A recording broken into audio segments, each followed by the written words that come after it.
Jaya Gopi Jana Vallabha Girivardhari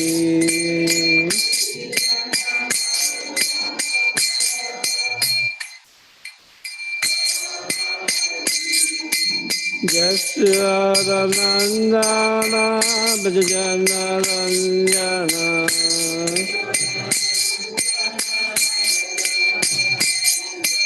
Jasyadanandana Bhajana Ranjana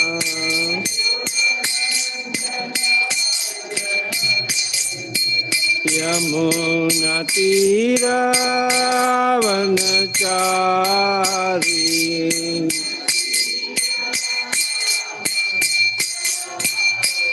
Yamuna Tira Vanachari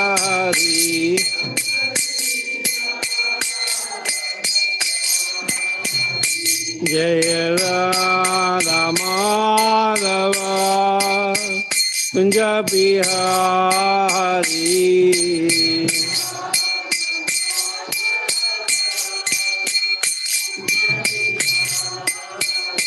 Jaya Radha Madhava Punjabi Hari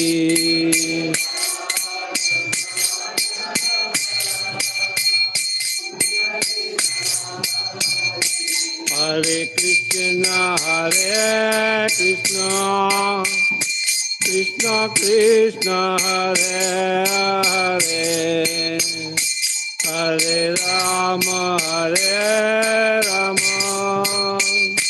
Rama Rama Hare Hare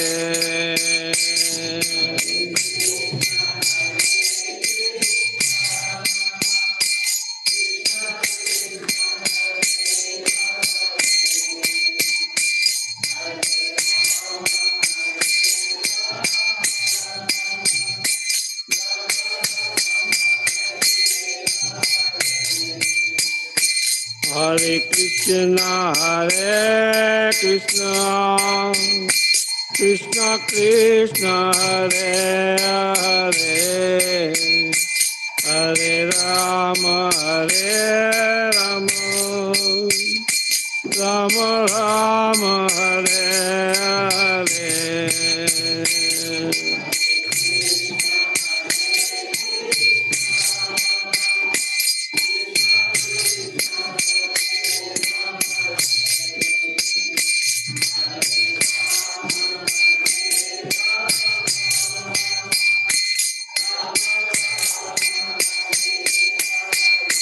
Hare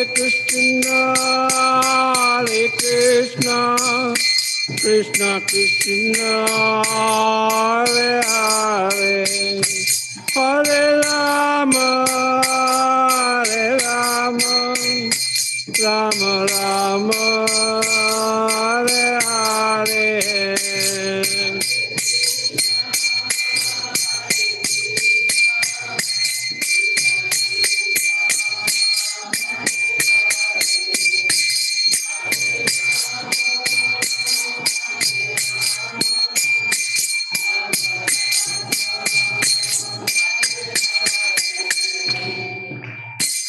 Gaur Premanande Jai Vishnupad Paramahansa Parivajikacharya Stotra Sadasi Smith Divine Grace A.C. Bhaktivedanta Swami Srila Prabhupada Ki Jai. ISKCON founder Acharya is Divine Grace A.C. Bhaktivedanta Swami Srila Prabhupada Ki Jai.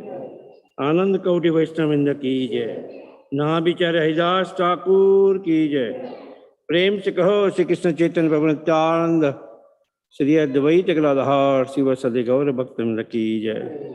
जय श्री श्री राधा कृष्ण गोपिनाथ श्याम कुंड राधा कुंड गिरिवर्धनाथ जी की जय। वृंदावन धाम की जय। मायापुर नवद्वीप धाम की जय। नीलाचल क्षेत्र से जगन्नाथपुरी धाम की जय। भक्ति देवी की जय। गंगा मैया मनमाई की जय। श्रीमती तुलसी महारानी की जय। बृहत मृदंग ट्रांसलेटर बुक डिस्ट्रीब्यूशन की जय। हरिनाम संकीर्तन की जय। नित्याय गौर प्रेमानंदे। All glories to assembled devotees. All glories to assembled devotees. All glories to assembled. All glories to Shishi Guru and Gauranga. Om Namo Bhagavate Vasudevaya.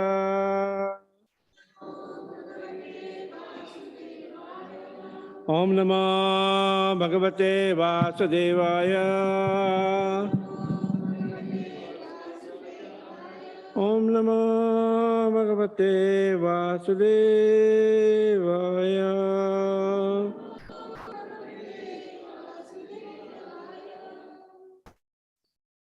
Om Agnanatimirandasya Jnananjana Salakaya Chakshurmitanyena Tasmai Shri Guruve Namaha.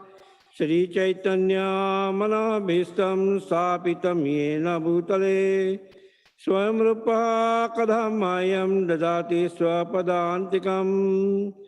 Vandeham Shri Guru Shri Juta Padakamalam Shri Guru Vaishnavansya Shri Rupam Sagrajatam Sahagana Raghunathavitam Tam Sajivam Sadvaitam Savadutam Paryana Sahitam Shri Krishna Chaitanya Devam Shri Radha Krishna Padan Sahagana Lalita Shri Vishakha Vitamsya. He Krishna Karuna Sindhu Dinabandhu Jagatpate Gopesha Gopika Kanta Radha Kanto Namastute Tapta Kanchana Gaurangi Radhe Vrindavaneshwari Rishabhano Sute Devi Pranamami Hari Priye Mancha Kalpatarubhascha Kripa Sindhu Varevacha Patitanam Pahavane Vayo Vaishnavi Vyo Namo Namaha. Jai Shri Krishna Chaitanya Prabhu Nityananda Sri Advaita Gadadhar Sivasadi Gaura Bhakta Vrinda. Hare Krishna Krishna Krishna Hare Hare Hare Rama Rama Rama Hare Hare. Hare Krishna Krishna Krishna Hare Hare Hare Rama Rama Rama Hare Hare. Hare Krishna Krishna Krishna Hare Hare Hare Rama Rama Rama Hare Hare. Om Subhadaya Krishna Prestaya Bhutale Krita Shaibuddha Swami. Hare Krishna. Thank you very much for coming to this wonderful retreat. Where's my mouse?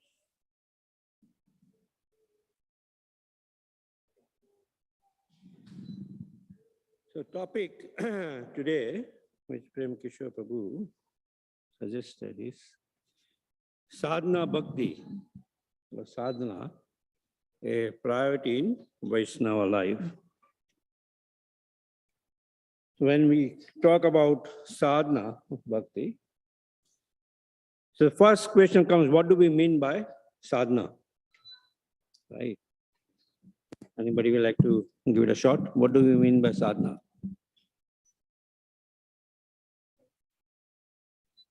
Austerity, okay. Practice, okay. Sadhana, yeah, it's practice.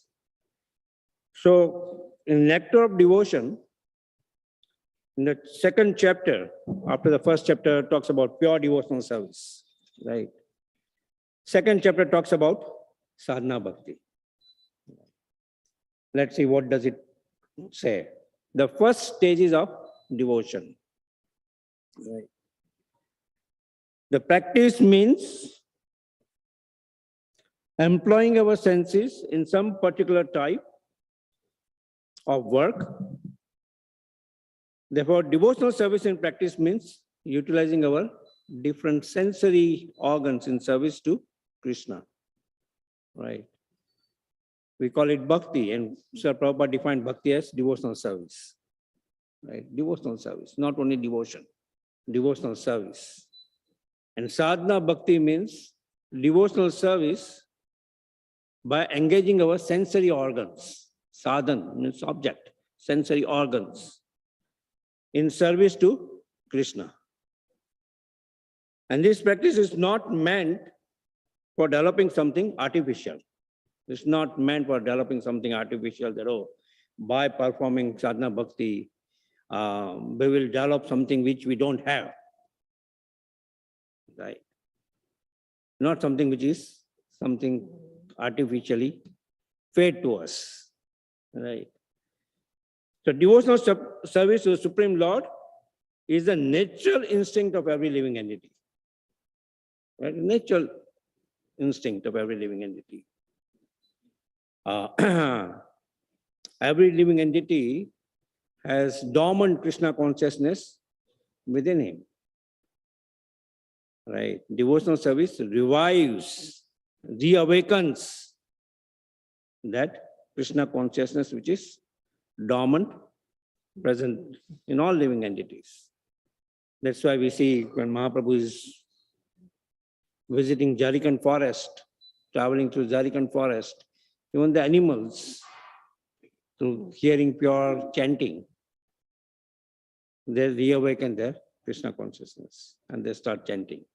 Right? So,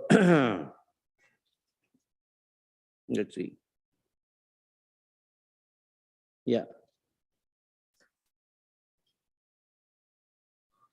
So when we wish to develop our innate capacity for devotional service, there are certain processes which by our accepting and executing them will cause a dormant capacity to be invoked. And that practice is called Sadhana Bhakti.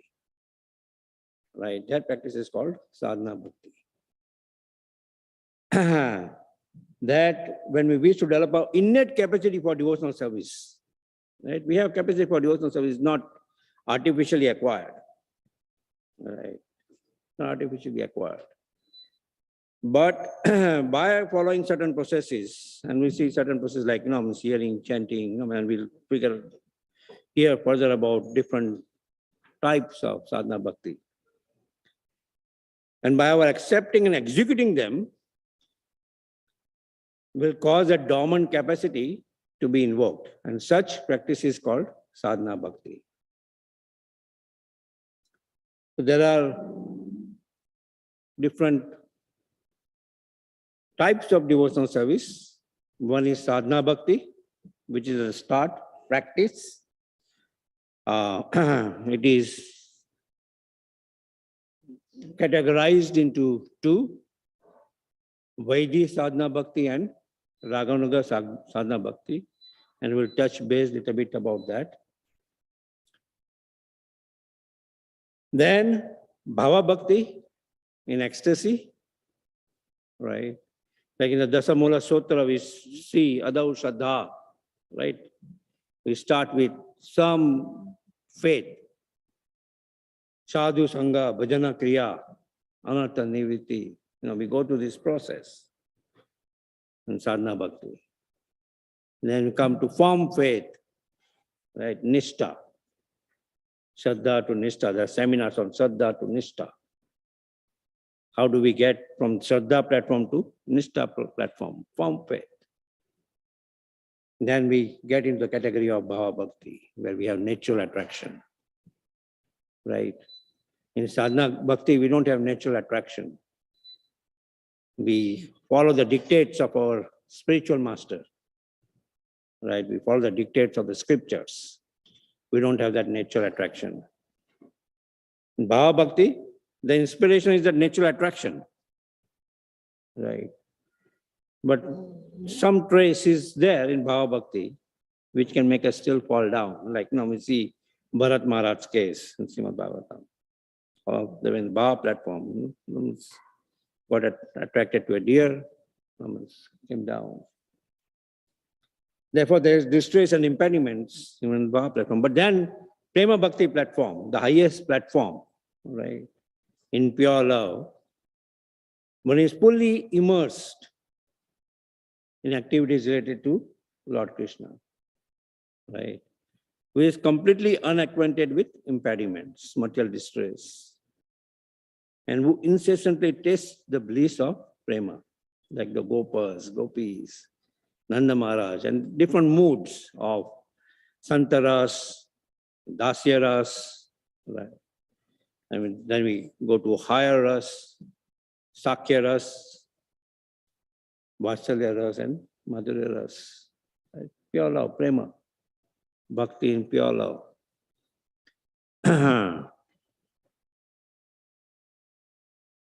So each category of devotional service, which we saw before, displays two distinguishing characteristics. Sadhana Bhakti has these two distinct characteristics of Kleshagni and Shubhada. Right? Shubhada means happiness. Kleshagni is some form of distress. Besides this, we have Bhava Bhakti,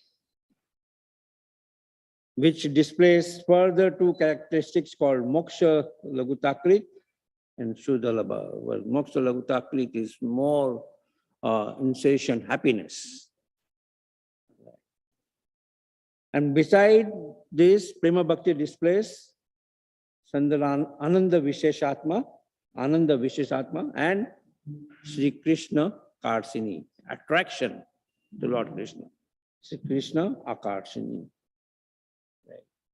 So these are more technical, but there are two different characteristics of each of these three different bhakti platforms: Sadhana Bhakti, Bhava Bhakti, and Prema Bhakti. Sadhana Bhakti leads one to Bhava Bhakti, and Bhava Bhakti leads one to Prema Bhakti. In Bhakti Rasamrita Sindhu, no, it was translated by Banu Maharaj, mentioned Tatra Sadhana Bhakti Kriti Sadhya Bhavet Sadhya Bhava Sa Sadhana Abhidaha Nitya Siddhasya Bhavasya Prakatyam Ridhi Sadhyata. Right. Where Sadhana Bhakti there is defined as action of the senses, like we talked about, practice performed with sensory organs for the Supreme Lord is Sadhana Bhakti. So action of the senses which produces the stage of Bhava is called Sadhana Bhakti on the definition of nectar of devotion. And this attained state of Bhava Bhakti, Sadhyata, is an eternal sthayi bhava which is not created. Again, it's dormant. Sthayi bhava is dormant. It's not created, but simply manifests within the soul by the spiritual energy of the Lord. It simply manifests within the soul. The soul is covered by so much anarthas. But by Sadhana Bhakti engaging our senses in devotional service of the Supreme Lord, those anarthas slowly go to the anartha nivritti, and it manifests by the spiritual energy of the Supreme Lord.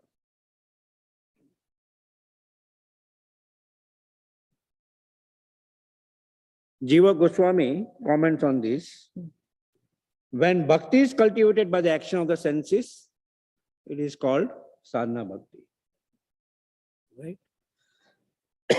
Bhakti cultivated by the action of senses is called Sadhana Bhakti. Sadhana ends with the attainment of Bhava. So sadhana is that by which Bhava and Prema are achieved.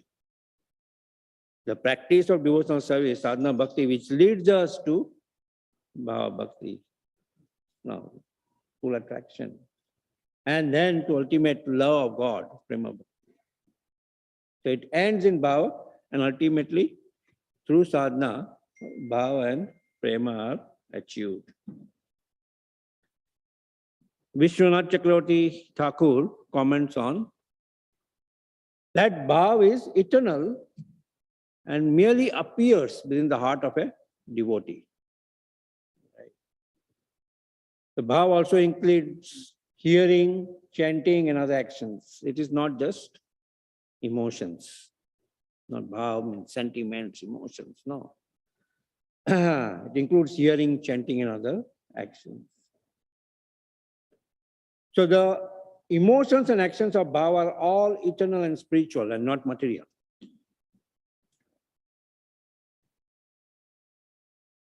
Because the appearance in the future will be accomplished by the extraordinary actions of the most excellent transformations, Samvit and Ladini, potency of the Lord Sarupa Sakti. Lord, internal energy is divided into three, right? Samvit, Ladini and Sandhini. Right. So Samvit and Ladini potency of the Lord Sarupa Sakti. The transformation of that leads us, right?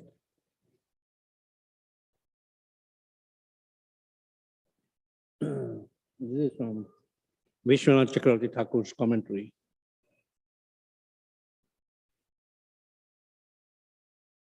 So the words which we were referring to, that Krishna consciousness is not artificially imposed. It's there dormant within each and everybody's heart. Nitya Siddha Krishna Prema Sadhya Kabunai Shravanadi Suddha Chitta Karayudaya. This is from Chaitanya Charitamrita. Madhya Lila, 22nd chapter and 107th verse. Right. Yep. Pure love for Krishna is eternally established in the hearts of the living entities. I don't know where the translation. Oh, yeah, right. It is not something to be gained from another source. When the heart is purified by Shravanadi, means different process of devotional service, hearing and chanting, this love naturally awakens. So there are two types of Sadhana Bhakti. Vaidhi Sadhana Bhakti and Raganuga Sadhana Bhakti.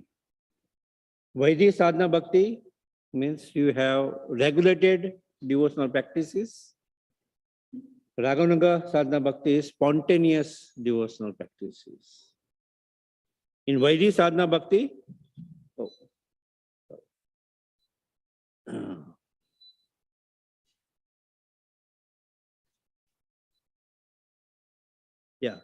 the source of inspiration in Vaidhi Sadhana Bhakti is the order of the spiritual master and scriptures.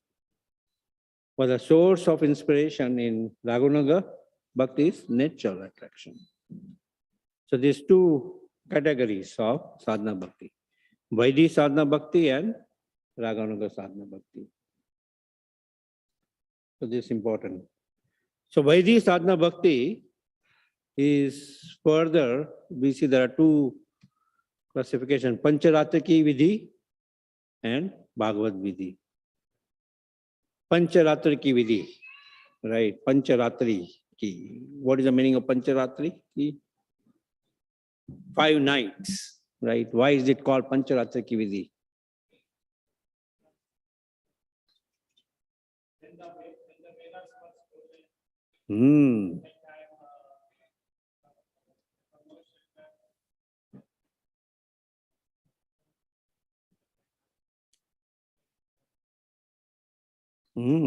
Yeah, close. When the demons, Madhu and Kaitaba, right, they stole the Vedas from Lord Brahma. Right. All knowledge was stolen. Then, Lord Brahma, this knowledge was given in 5 nights. This knowledge was given in 5 nights by the Supreme Lord himself. That's why it's called Pancharatriki, right? And there are then various Pancharatra, right? Narada Pancharatra, as Kauji mentioned, is one of them. There are 108 Pancharatras, right? The Pancharatriki Vidhi is one of the Vidhi Marg, regulated devotional service, and Bhagavad Vidhi, which is Raga Marg, right? Now, we'll see how Srila Prabhupada made us follow both of these in our daily schedule. Pancharatriki Vidhi and Bhagavad Vidhi. So in the Pancharatriki Vidhi, we have this Panchanga. 5 angas, right? Abhigamana or preliminary activities such as waking early in the morning, right? Paying obeisances to one's spiritual master, cleansing one's body, putting on fresh clothes, performing achman, putting on tilak, reciting Gayatri mantras. Does it sound familiar for many of us? Right. Does not sound familiar. Oh, where does this waking up early in the morning comes from? You can say that, okay, it comes from this Abhigamana process, Pancharataki Vidhi. And moments, as soon as we wake up, before even putting our feet on Bhumi, we should remember our spiritual master and chant the mantra of our spiritual master, Guru mantra. Then you can chant a prayer also. Samudra Vasana Devi Parvatastana Mandale Vishnupati Namastubhyam Padapanya. These are all, no. Yeah. So that's Panchanga, Abhigamana. Then the second is Upadhanam, or collecting the required items for worship. Right. Third is yoga, or linking one's mind with the Supreme Lord by reciting Buddha Suddha prayers which help one to understand one's true identity as an eternal servant of the Supreme Lord. Fourth is Ijya, or the actual worship of the Lord with 16 upachars. And fifth is Swadhyaya, or the personal meditation or cultivation of devotional service, such as Shravanam and Kirtanam. So we see even in the Pancharataki Vidhi, the Ragama or Bhagavad Vidhi is included in the fifth category, Swadhyaya. Right. Personal meditation or cultivation of devotional service, such as Shravanam and Kirtanam. Right. So that's the Panchanga process of the Pancharataki Vidhi, which we are recommended to follow. Right. It helps us. Like, and we'll go into the ideal schedule which is recommended. So the focus here is analyzing one's personal relation with the holy name, which is japa, the books, reading and studying, deity worship, right? And considering how to improve our capacity to promote spiritual standards. So that's the focus of our following Sadhana Bhakti with Pancharataki Vidhi, right? The holy name, japa, right? The books, reading and studying. Why classification is given about reading and studying. So let's see what Srila Prabhupada mentions here. Of all the regulative principles, the spiritual master's order to chant the holy name of the Lord is the most important. Right? Is the most important. Somebody had asked one time, I remember at Dattata Babu's place, Bhakti, no, had asked Bhakti Charu Maharaj, oh, I'm doing deity worship, I'm doing this, I'm not getting time to chant. So Maharaj asked him, what vow did you take? Right. Chanting minimum 16 rounds. Right. So all these are there, deity worship and all, but if that time we don't get, so we cannot sacrifice chanting. Oh, I don't get time to chant because I'm doing deity worship. I don't get time to do this because chanting is a must, is the most preliminary thing. Because that's the vow which we are given to our spiritual master, that I will chant minimum of 16 rounds a day, every day. Right. So one is yes of 16 rounds and no of 4 negative principles. No this, no that, no that, no that, right? No meat eating, no intoxication, no illicit sex, no gambling. So for all the negative principles, the spiritual master's order for chanting the holy name is the most essential. Chanting japa should be done early in the morning with full concentration, preferably during the Brahma Muhurta time, right? Brahma Muhurta time is 1.5 hours normally before sunrise. So preferably before the sunrise, chanting, not that you begin chanting after that. No. You chant during that particular time.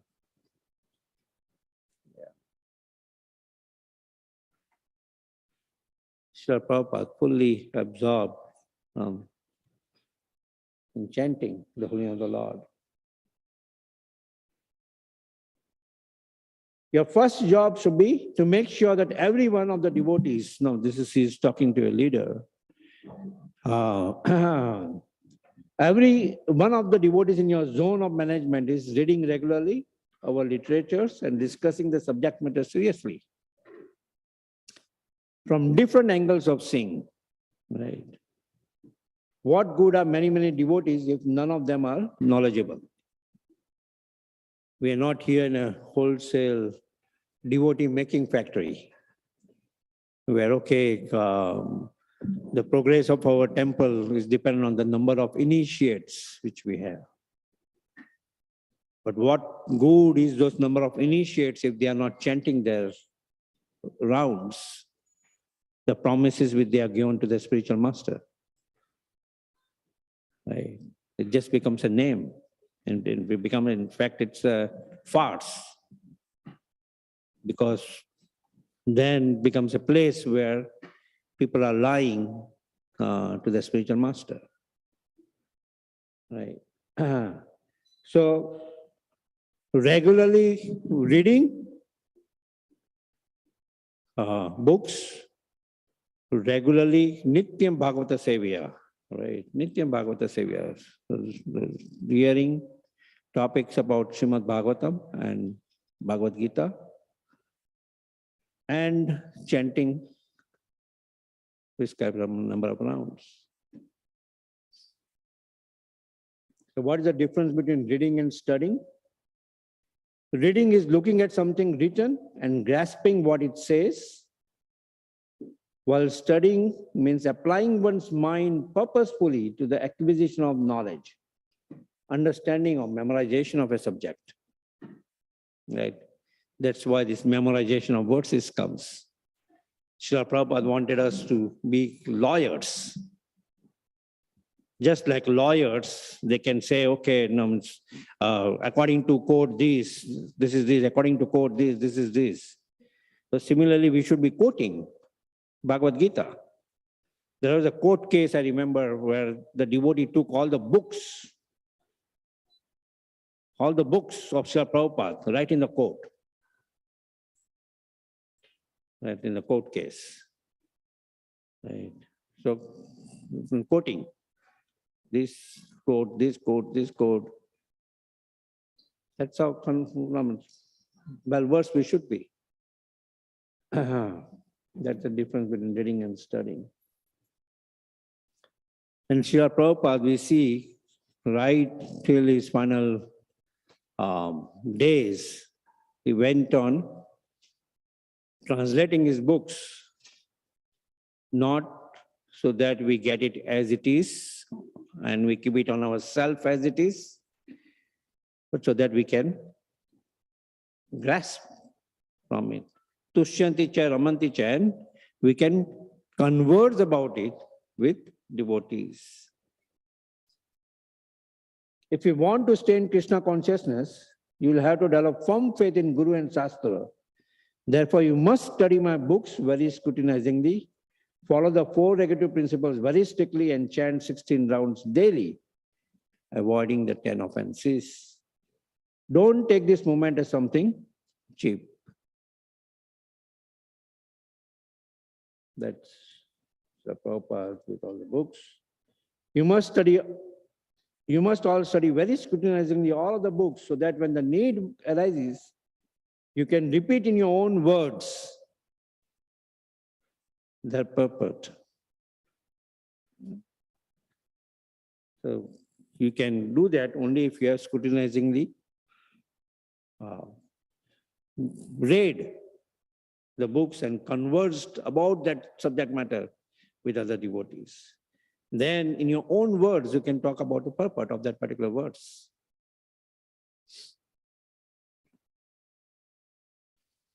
Dear Bhagavatamrita, Transcendental Book Distribution ki jai. Dear Transcendental Book Distribution ki jai.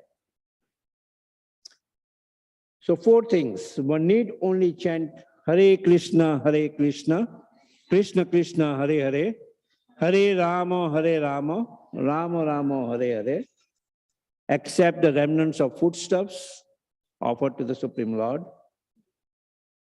Have some discussion on books like Bhagavad Gita and Srimad Bhagavatam, and engage oneself in deity worship.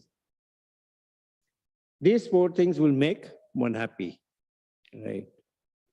So that's what the devotees are recommended to meditate on deity worship in the temple.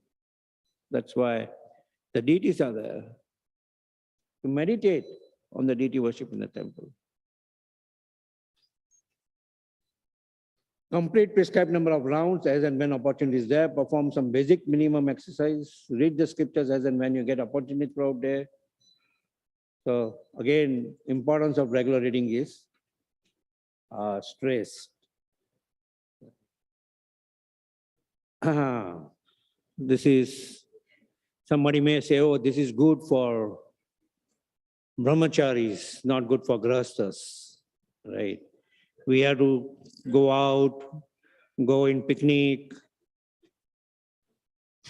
go to do this, we have to satisfy that. This is Bhakti Vinod Thakur, grahastha, right? How many children he had? 11. Yeah. So see his schedule. 7:30 to 8 p.m. he will take rest every day. Right. 10 p.m.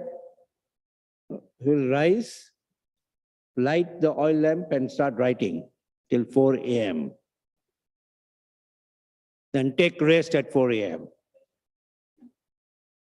4:30 again he will rise, wash hands and face and chant japa. 7 a.m. he will start writing letters. 7:30 he will read. 8:30 he will receive guest or continue to read. 9:30, 9:45 take rest. 9:45 morning bath, breakfast of very regular breakfast of half quart milk, couple of chapatis and some fruits. 9:55 go to court in carriage. Right. He will wear coat and pants to court with double-sized tulsi neck beads and Vaishnav tilak. Right. He was very strong in his decisions. He would decide immediately. He did not allow any humbug in his court. He was a judge. No upstart could stand before him. He would shave his head monthly. Right. So 10 a.m. court began, 1 p.m. court finished. He would come home and bathe and refresh. 2 p.m. return to office. 5 p.m. translate works from Sanskrit to Bengali. Then take evening bath and meal. Shri Bhakti Vinod Thakur ki jai. So ideal schedule, complete rounds before sunrise, then get ready 13 minutes maximum and deity worship 20 minutes. Also, since the Lord is residing within our heart, Exercise is also important to take care of our body. Srimad Bhagavatam reading every morning, 30 minutes minimum. So with this schedule, Paramatma will actively guide us from within for rest of the struggle for the day. As far as diet is concerned, always have heavy breakfast, normal lunch, and basic minimum dinner prasadam. Eat breakfast like a prince, lunch like a king, and dinner like a pauper. Right? Minimum dinner prasadam. It stops it away here where we have maximum dinner prasadam and less than little maximum lunch and less than little to little maximum breakfast.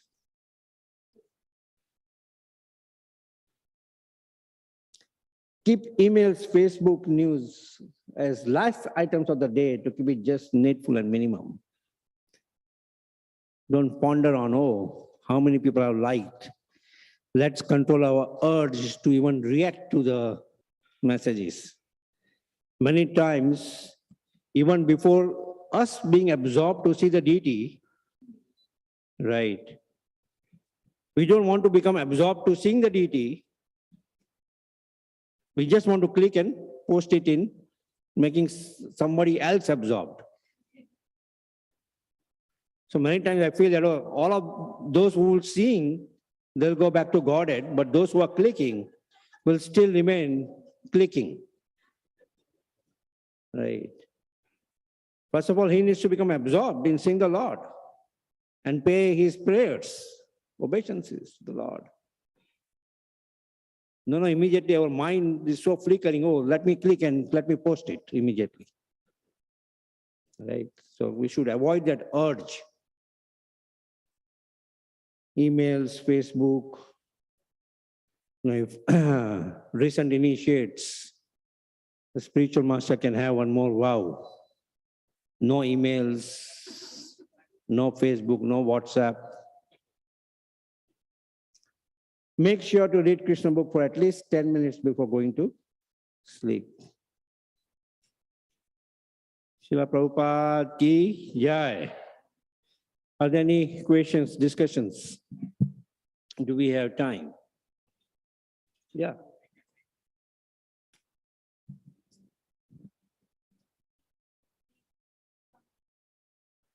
Sambit? Yeah. Is there somebody here?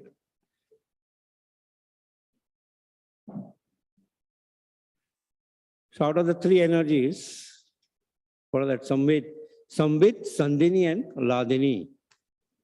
So Ladini is a pleasure potency, right? One is, Sandhini is a knowledge potency. Sambit is existential potency. Right, existential potency. Knowledge potency and pleasure potency. Is that all right? Okay. Any other questions, discussions? Yes, Prabhuji. Haribol. Hare Krishna, Prabhu. This is a nice session, Prabhu. Thank you. Thank you.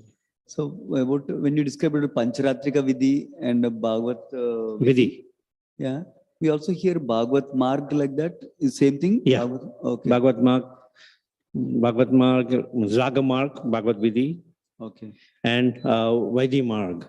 Okay. Yeah, so that's the same. Okay. Same thing. And then you described about Panchanga. So those are part of Pancharatrika Vidhi? Yes. Okay.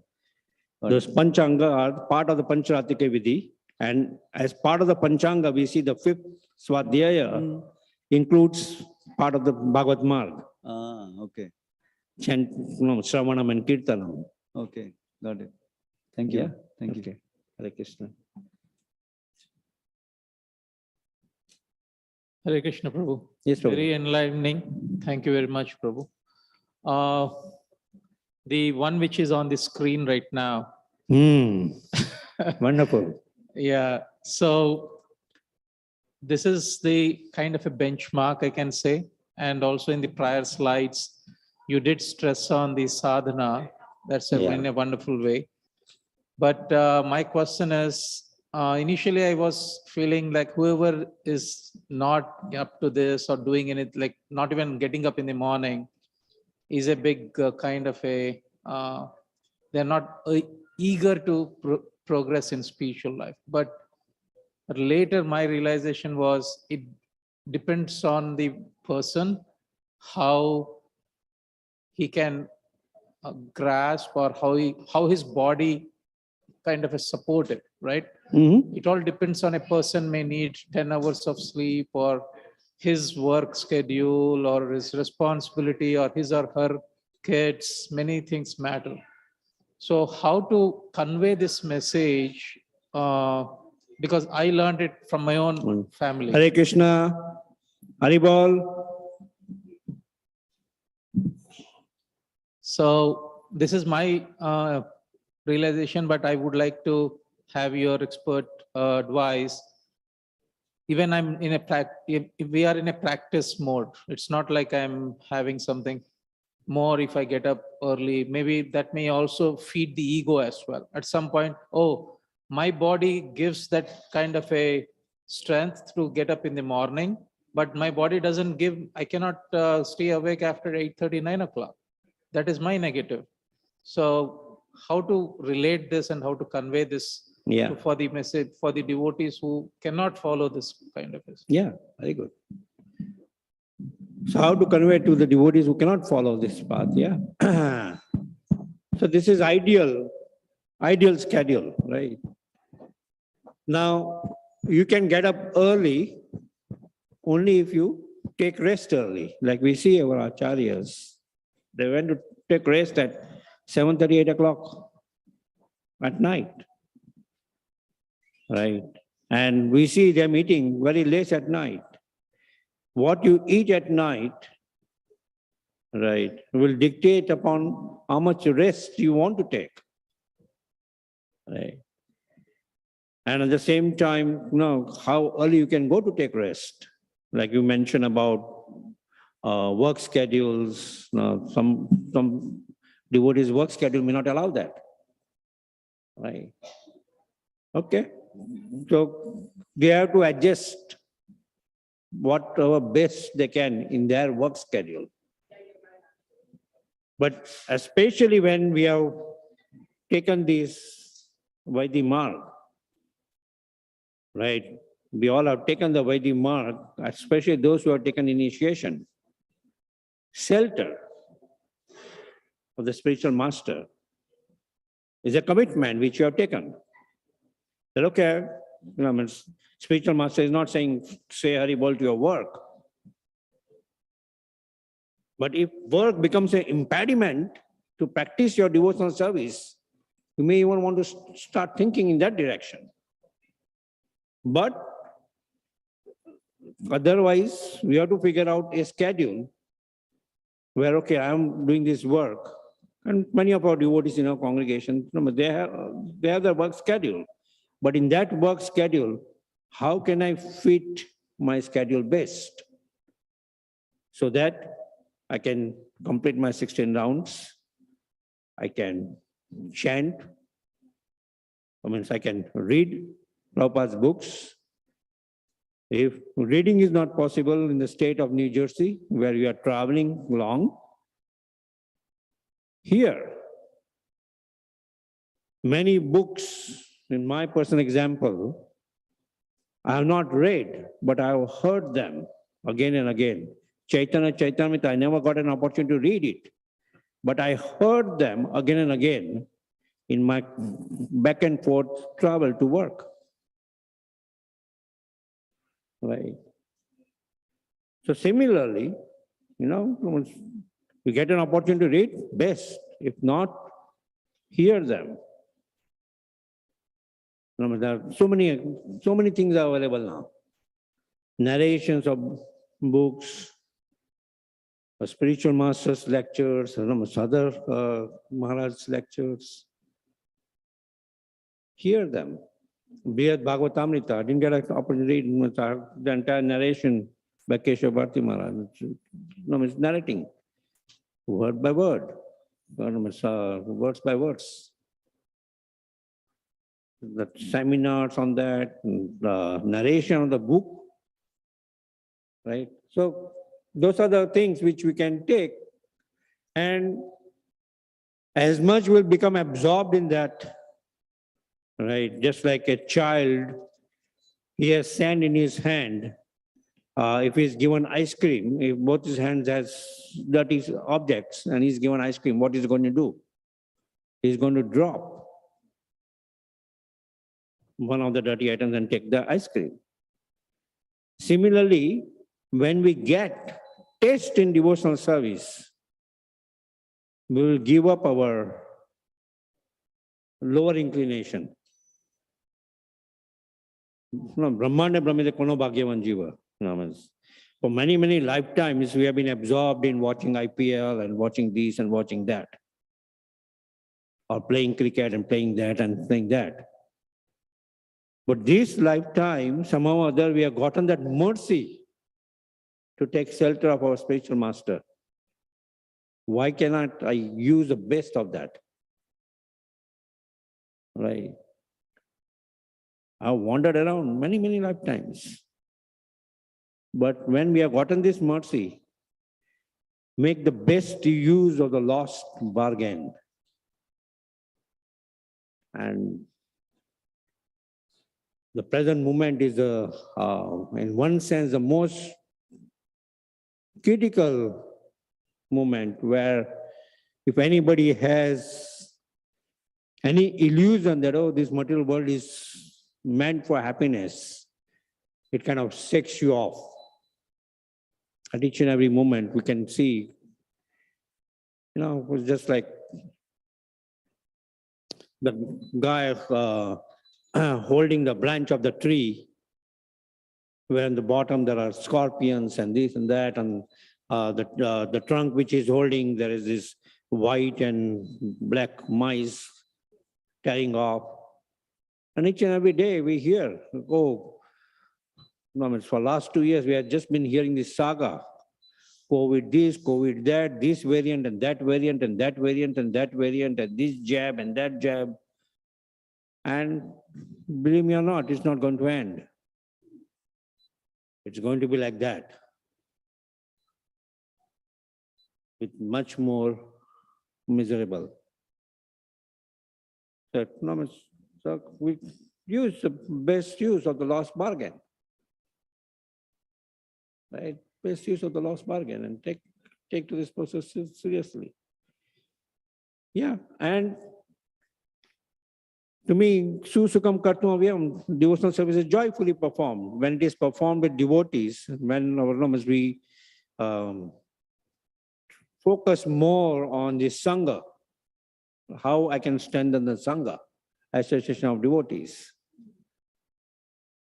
right? Then in the association of devotees, you will come for service. In the association of devotees, you will wake up early in the morning. In the association of devotees, you will hear Srimad Bhagavatam. We had a temple when I was scratching my head. I have focus so much energy to build a temple. Everybody is, most of the congregation members, I'm not having daily Srimad Bhagavatam class. I'm not having Bhagavad Gita class. And I was repenting. COVID made it possible. So now, every day we are having Bhagavad Gita class and Bhagavatam class. Thanks to COVID. Before it was not possible. Yeah. So in that way, take the best use of the lost bargain. Is that all right? Okay. Anybody else has any? Hare Yes. Krishna Prabhuji. Yes. Thank you so much for very nice you. explanation. Yeah, it's really boon for us, Prabhuji, that COVID. So I heard in one of the lectures, like if you sleep from 8 p.m. to 10 p.m., 2 hours sleep, like Prabhupada used to take, I think. Yes. And then we can stay all awake all night, they say, Mm. and it's enough sleep. And one more, I just wanted to ask Prabhuji. Prabhuji, I used to chant like keeping unmute and louder. And then when I heard Hari Parshad Prabhuji's class and he said it's not japa, it's become kirtan, right? So whatever I did 2 years, so it became kirtan only, Prabhuji. No, or it's a- japa. But basically, what it tells us, yes, chanting, been chanting, but how do I chant for myself, Mhm. right? Where Okay, I yeah. can hear, Yeah, I could hear that. Right. Yeah, yeah. then no, everybody's voice is different, Hmm. right? So somehow those instructions has to be taken in a way where it can guide us. Oh, I can work on lowering my voice volume, Okay. right? I remember years back, I was I'd gone to Melbourne, Australia, and I was staying in a temple, went for Mangala Aarti. And after Mangala Aarti, there was chanting, and I was chanting. And slowly I saw devotees were walking out, and I thought, they had different service. They were all going to their services, and I'm still chanting. And Kurma Prabhu comes and pats me at the back, and he tells me, don't you realize that the devotees are walking out because you are chanting loudly?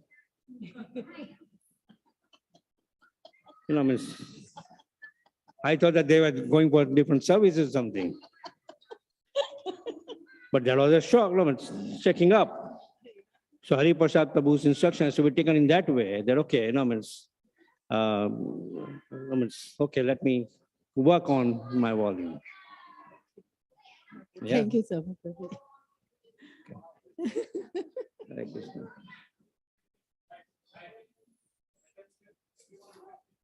Yeah, nice one. Look at me. So thank you very much, Prabhu. Okay, very well. Hare Krishna.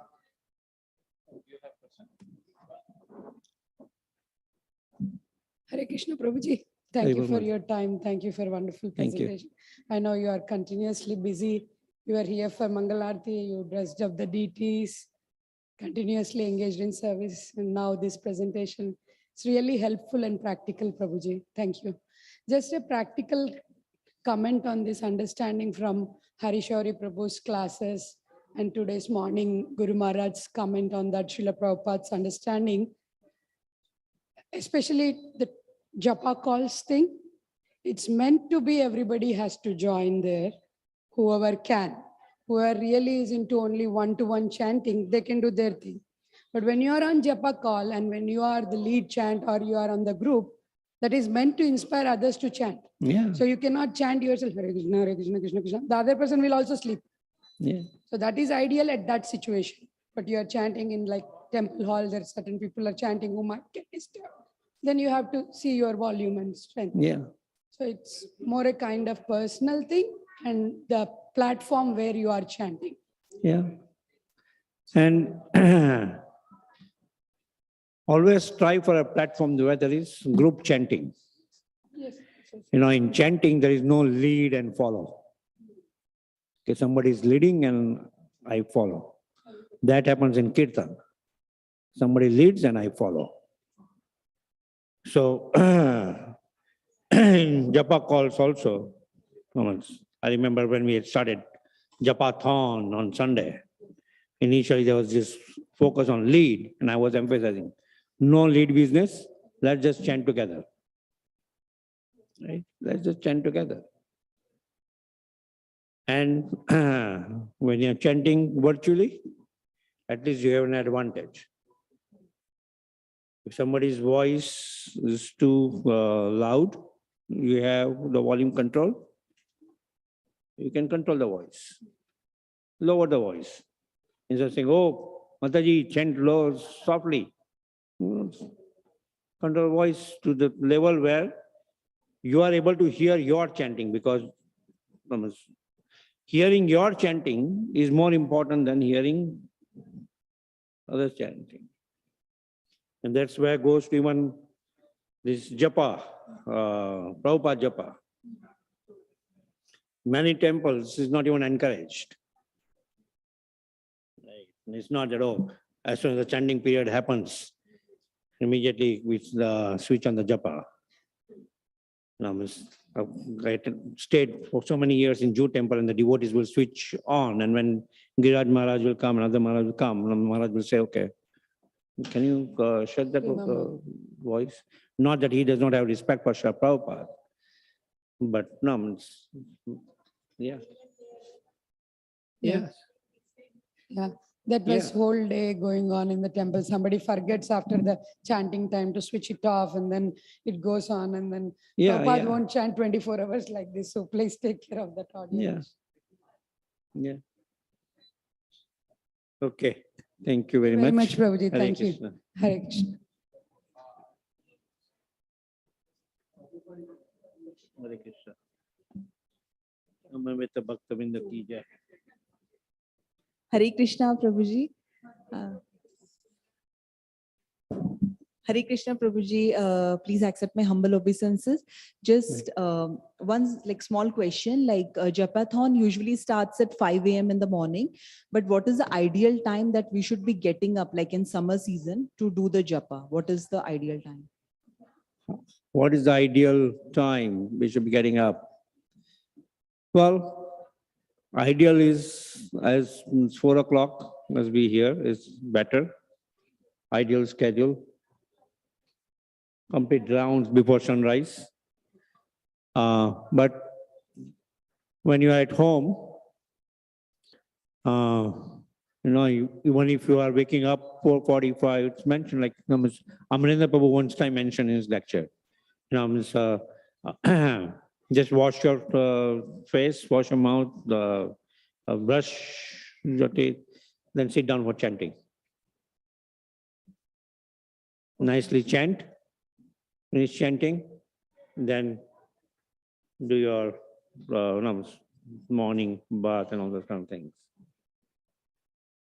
Thank you, Yeah. Prabhuji. Thank you. Okay. Hare Krishna. Hare Krishna. Yes, Mataji. Thank you so much for this beautiful class, Thank you, Manoj. especially from Nectar of Devotion. My question is like, again, regarding, you said like it's better to do group chanting, but if somebody prefers to do individual chanting so that they can hear, and then they're having prayers also with, that you are like how Guru Maharaj was saying, you are feeling and also you're chanting. So sometimes in the group japa, right, everybody's chanting in different volumes, that mood gets disturbed. Right. So when you're doing it, you're addressing Krishna, you have certain prayers with that mood you're addressing. So it's different. It depends on individual preference, right? It depends upon the individual, but like you can, the whole thing about if you have one stick, you can break it easily. If you have a group of sticks together, it's difficult to break. So similarly, Maya has difficulty to break when there are devotees chanting together. So it helps inspiring each other. So in that group chanting also, as I mentioned, especially remotely, you can lower down the voice, that still be reflective internally.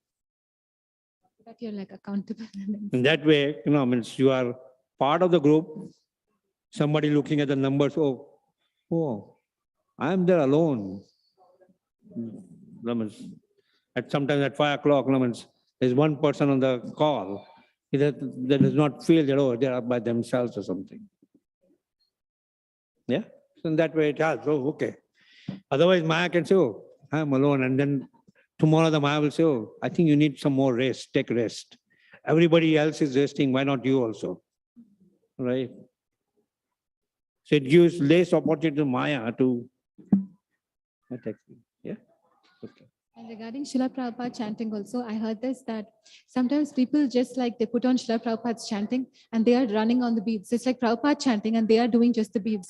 So when if the group chanting, if somebody's voice is loud, your mind is like hearing their voice more than, like you said, like of course turn it down, but especially with Srila Prabhupada, we think that is a pure devotee, like, let's just hear Prabhupada chanting. Then we are not chanting, we're not putting that effort to call out the holy name. Yeah. Unless we chant, then that love of God, it will not arise, right?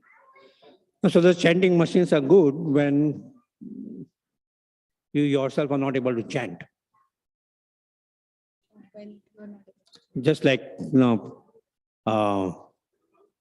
Guru Maharaj's mother was in the hospital, we had the chanting machine. My father also was with chanting machine. So later on, the doctors found that as a therapy. So they are ordering some chanting machines from us so that they can keep chanting machine when person is going through that phase. So in that way, it is good as well. Right? Yeah. Thank you so much, Prabhuji, for your clarification. Thank you for the Hare Krishna. Very good.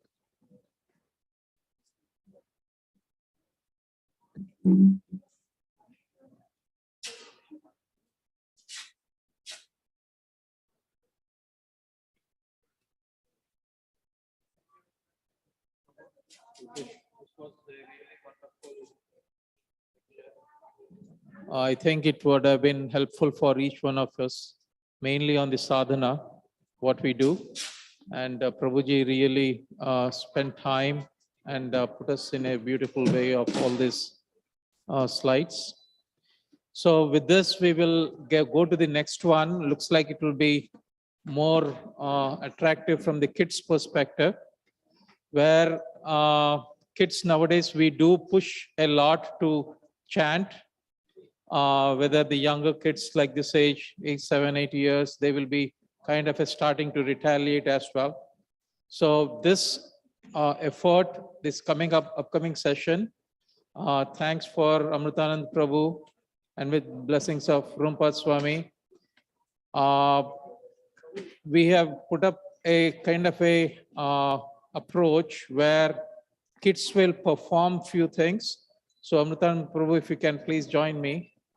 We will go through, and this is also recording, whoever is on live, they can see it in Zoom. And we will ensure that our kids are getting the message that what is the purpose of chanting in the right way. That is the whole purpose. Okay. And also nowhere we should force or anything that kind of a sort, those kind of inclusions have been made in this session. Okay. So Amritanand Prabhu, all yours.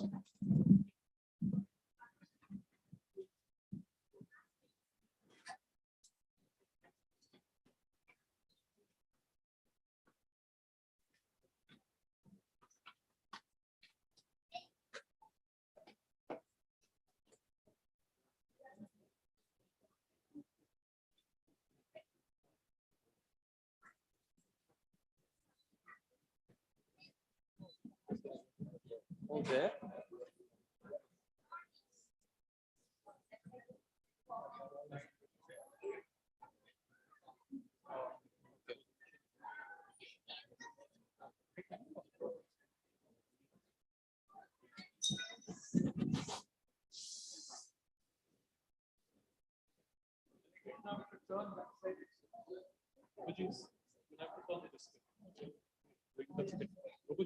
This side.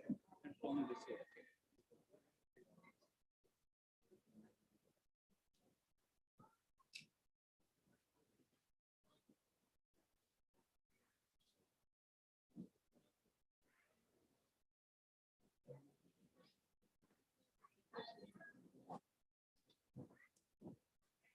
Hare Krishna, everyone. Thank you for coming. Please don't leave. We have a small skit by the little children of CNJ, and this will be about a day in the life of a devotee trying to chant. So this is a very comical display of how it works. It's a depiction, and it's been very quickly arranged. So please forgive any discrepancies and just please honor this. Thank you, Rishta Devi. Hare Krishna. Just a few more minutes. Hare Krishna. All Matajis who are talking can please join the children. Hari Bol. Please come. You Prabhus are so quiet. Usually Matajis are talkative. It shows. Hare Krishna. So we are going to convey japa and the issues and challenges related to japa in a small skit-like form. It's for the pleasure of all you Vaishnavas, Srila Prabhupada, the deities. Any mistakes, please bear with us. Literally, we've done this just yesterday from an idea to putting it together. So here's what happens, and you would be able to relate to it. When all of us start doing chanting, what happens? Hare Krishna. So I'm the person who's going to be chanting. And of course, these are typical thoughts which come in my mind. It may also happen in your mind.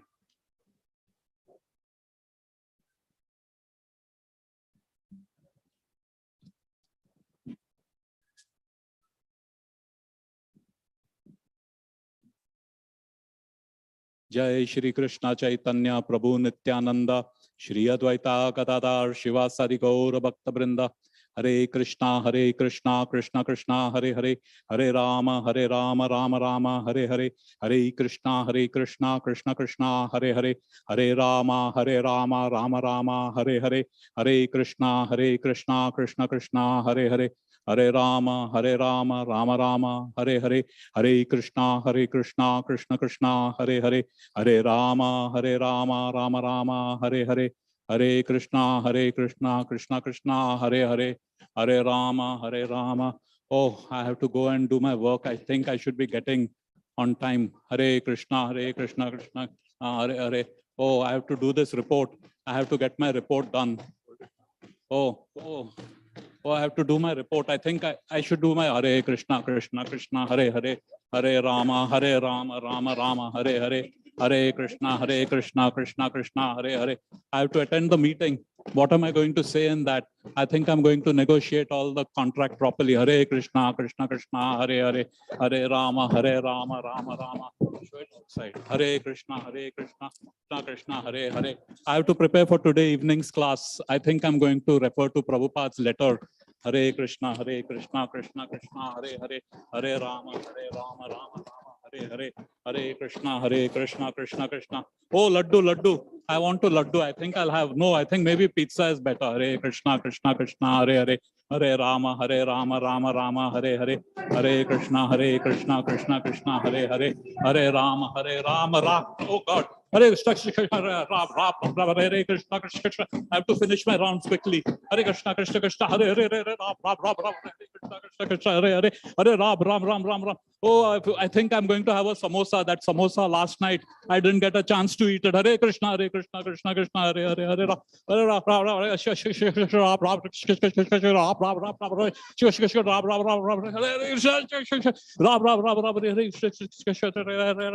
Quiet!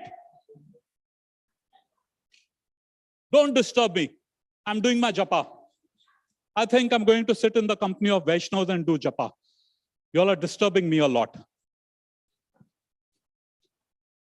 Hare Krishna Krishna Hare Hare Hare Ram Ram Hare Hare Hare Krishna Krishna Hare Hare Hare Ram Ram Hare Hare Hare Krishna Krishna Hare Hare Hare Ram Ram Hare Hare Hare Krishna Krishna Hare Hare Hare Ram Ram Hare Hare Hare Krishna Krishna Hare Hare Ram Hare Hare. Oh, Govinda's laddu is so nice. Hare Krishna Hare Hare Hare Krishna Oh God, Hare Krishna. I think I just need to get away. I think maybe if I walk, I can do it properly. Hare Krishna Krishna Hare Hare Hare Ram Ram. Hare Krishna Krishna Hare Hare Hare Ram. Oh, the sink is leaking. I have to do home repair. Hare Krishna Krishna Hare Hare Hare Ram Hare Ram Hare Hare Krishna. I have to prepare for my class also. Hare Krishna. No more. No.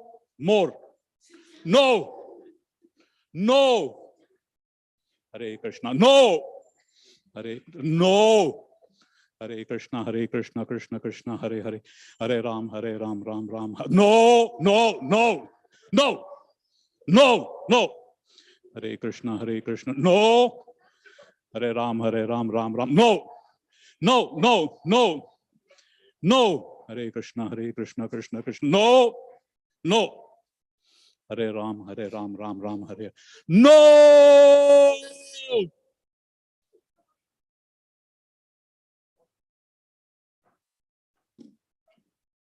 Hare Krishna, Krishna Krishna, Hare Hare, Hare Ram, Ram Ram, Hare Hare, Hare Krishna, Krishna Krishna, Hare Hare, Hare Ram, Ram Ram, Hare Hare, Hare Krishna, Krishna Krishna, Hare Hare, Hare Ram, Ram, Hare Hare, Hare Krishna, Krishna Krishna, Hare Hare, Hare Ram, Ram, Hare.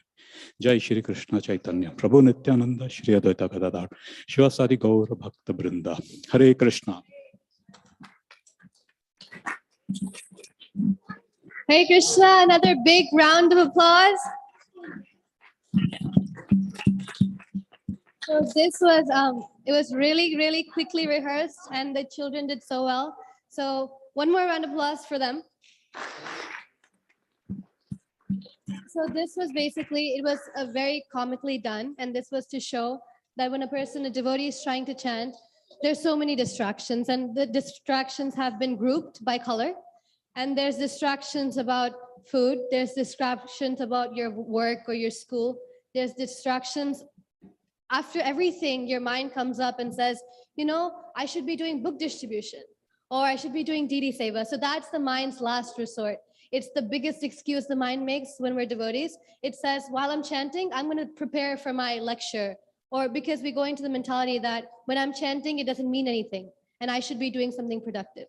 So these are just the distractions that we face, our mind throws at us when we're chanting, and we overcome them by saying no. His Holiness Radhanath Maharaj says, when you put your foot down and say no, that's when your mind says, you know what, I'm scared. So until we don't say no and keep, yeah, I'll do this, or like Prabhuji said, I'll walk around, maybe that'll help, I'll go do something, maybe that'll help. Not any of that. You have to say no, not right now. And then the mind shuts down. So thank you so much for watching. Hare Krishna. And we have the cast. We have the cast now. We have the cast now. Amita. Hare Krishna. So I have a question to ask I think most are parents, maybe grandparents. Who has seen the future? Raise your hand if anyone has seen future.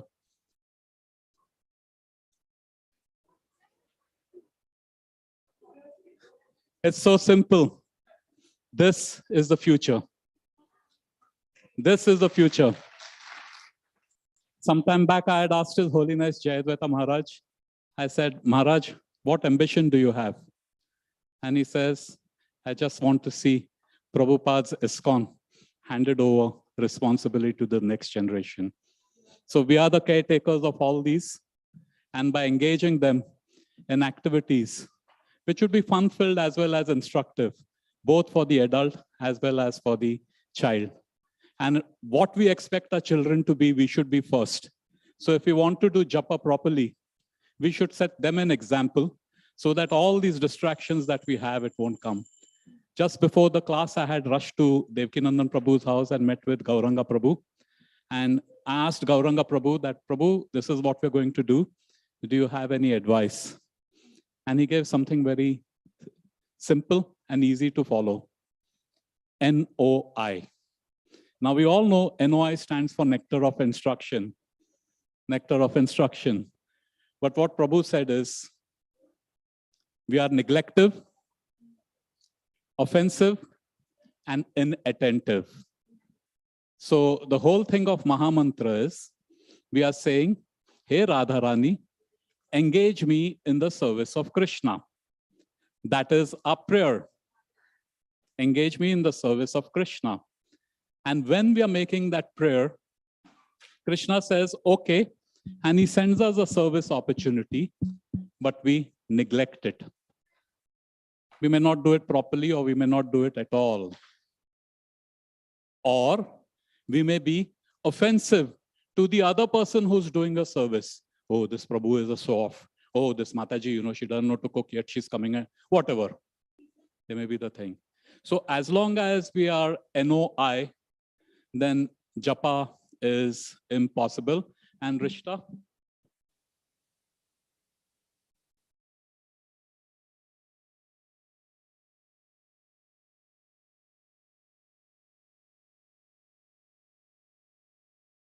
when Krishna tells Arjuna about, understanding the principles of Krishna consciousness, Arjuna says in the Bhagavad Gita, Chanchalam himana Krishna pramati balavadridam tasyaham nigraham manye vayur iva sadushkaram.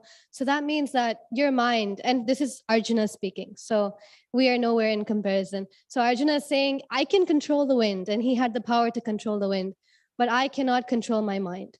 So if Arjuna can't control our mind, we can't. But Krishna says, by abhyasa, practice, and then detachment. So when we have those two, then we can control our mind.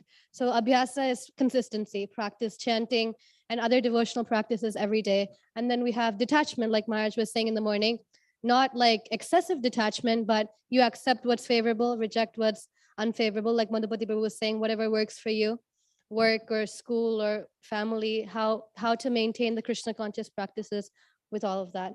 So thank you so much. So we can do cast now. If you have any questions or any blessings for the children or any realizations you want to share, I can pass the microphone.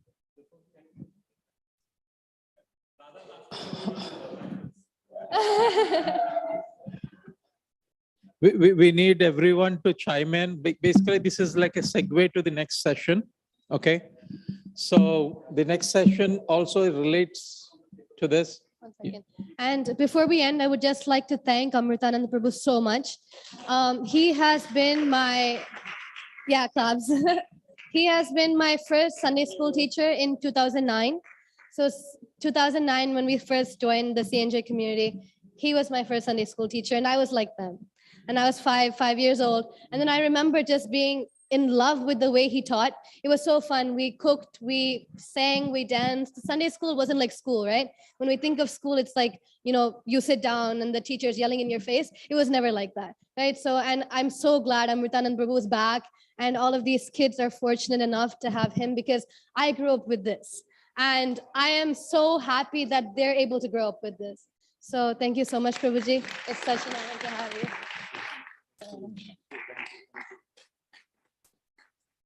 And yes, Prabhuji, thank you. Rightly said. We are very glad to have Amritanand Prabhu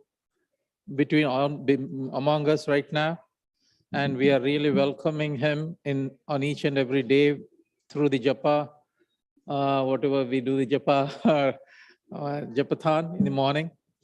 So I would request with this next session, we will be, if you can turn around, we need you to see the screen as well. Okay, sorry for this. This was the stage. As you're doing,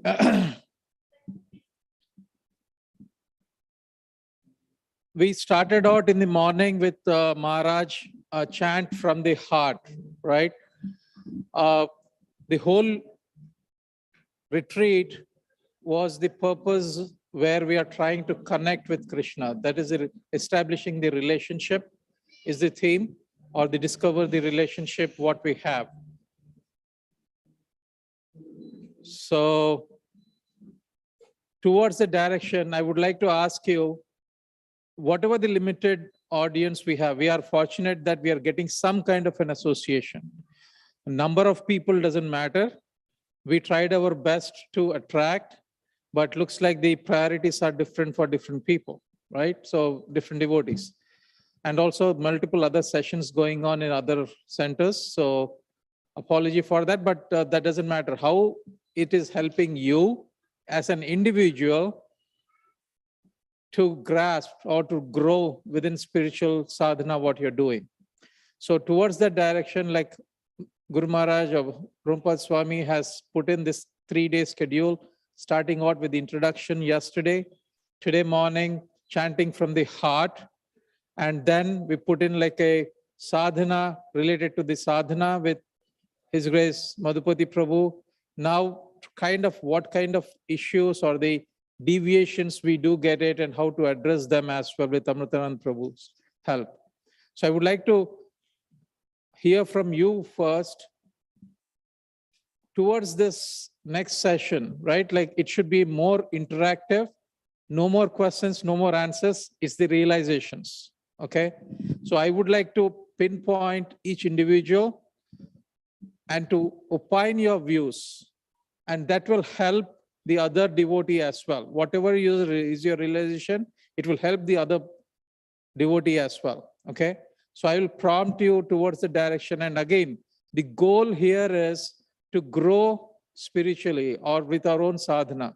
It is within ourselves and with the help of Vaishnavas and our own family. Okay. So towards this direction, Prabhu, can you put the full slide? What's up, Prabhu?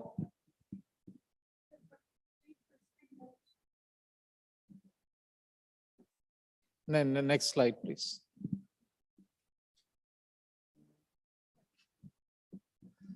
So the chanting together and to grow together, that should be the theme, right?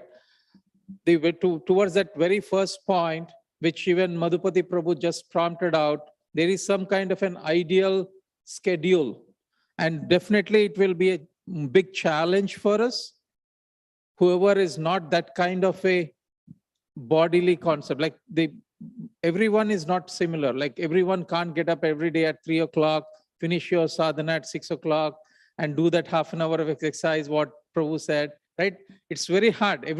It's one's body, maybe as also it's there in scriptures and also Prabhu said, if we regularize our day by eating less or sleeping early, it's all to the said. But I would like to go a little bit deeper with the realizations, what actually happens in our lives.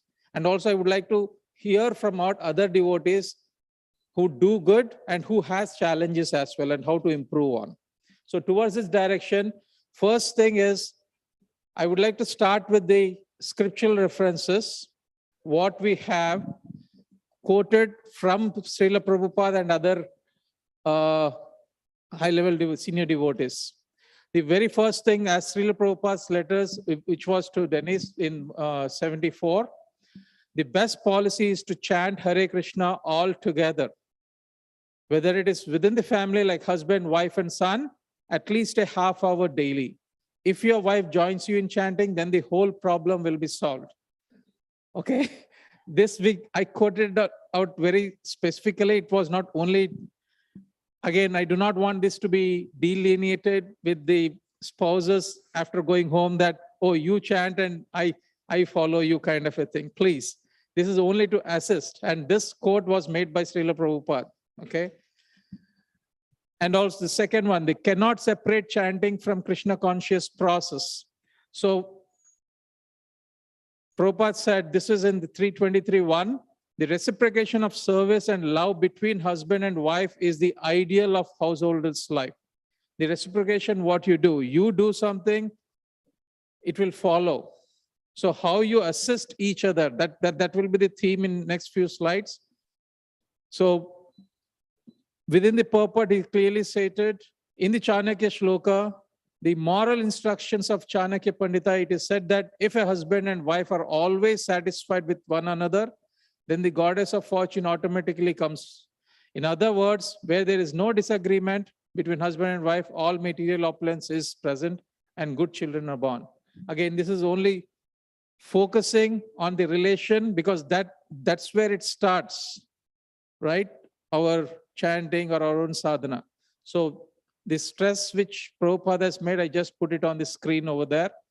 And also in Bhagavad Gita verse 10.9 on chanting together and associating with spouse as a devotee. But it is the responsibility of both the spouses to make that association work. So few references are there. I can send this out to everyone. Mainly key is the association. Association works, but making it work is our own responsibility. So at some point in your sadhana, you would have, or in your spiritual life, you've seen it. Oh, I need to do by myself. Oh, that person, there will be some kind of a weeds cropping up, thinking that I am good or I am bad or that person is that, this person is that. Please, these are the things which will creep up due to our own anarthas. Where is that Mataji? Like yesterday she raised it, right? Like how to clear out our anarthas.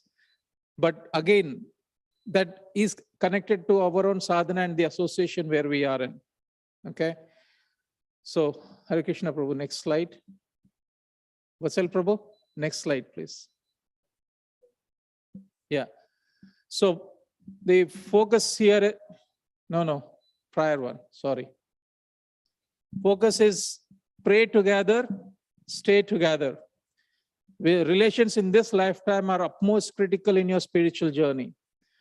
This is my realization, right? Like we need to have that kind of a bondedness and have an appropriate relation, whether it's not only husband and wife, any relation, each and every relation, interaction, what you take, what you do on a daily basis, whether it is the work site, devotees, spiritual master, name it, even kids, how you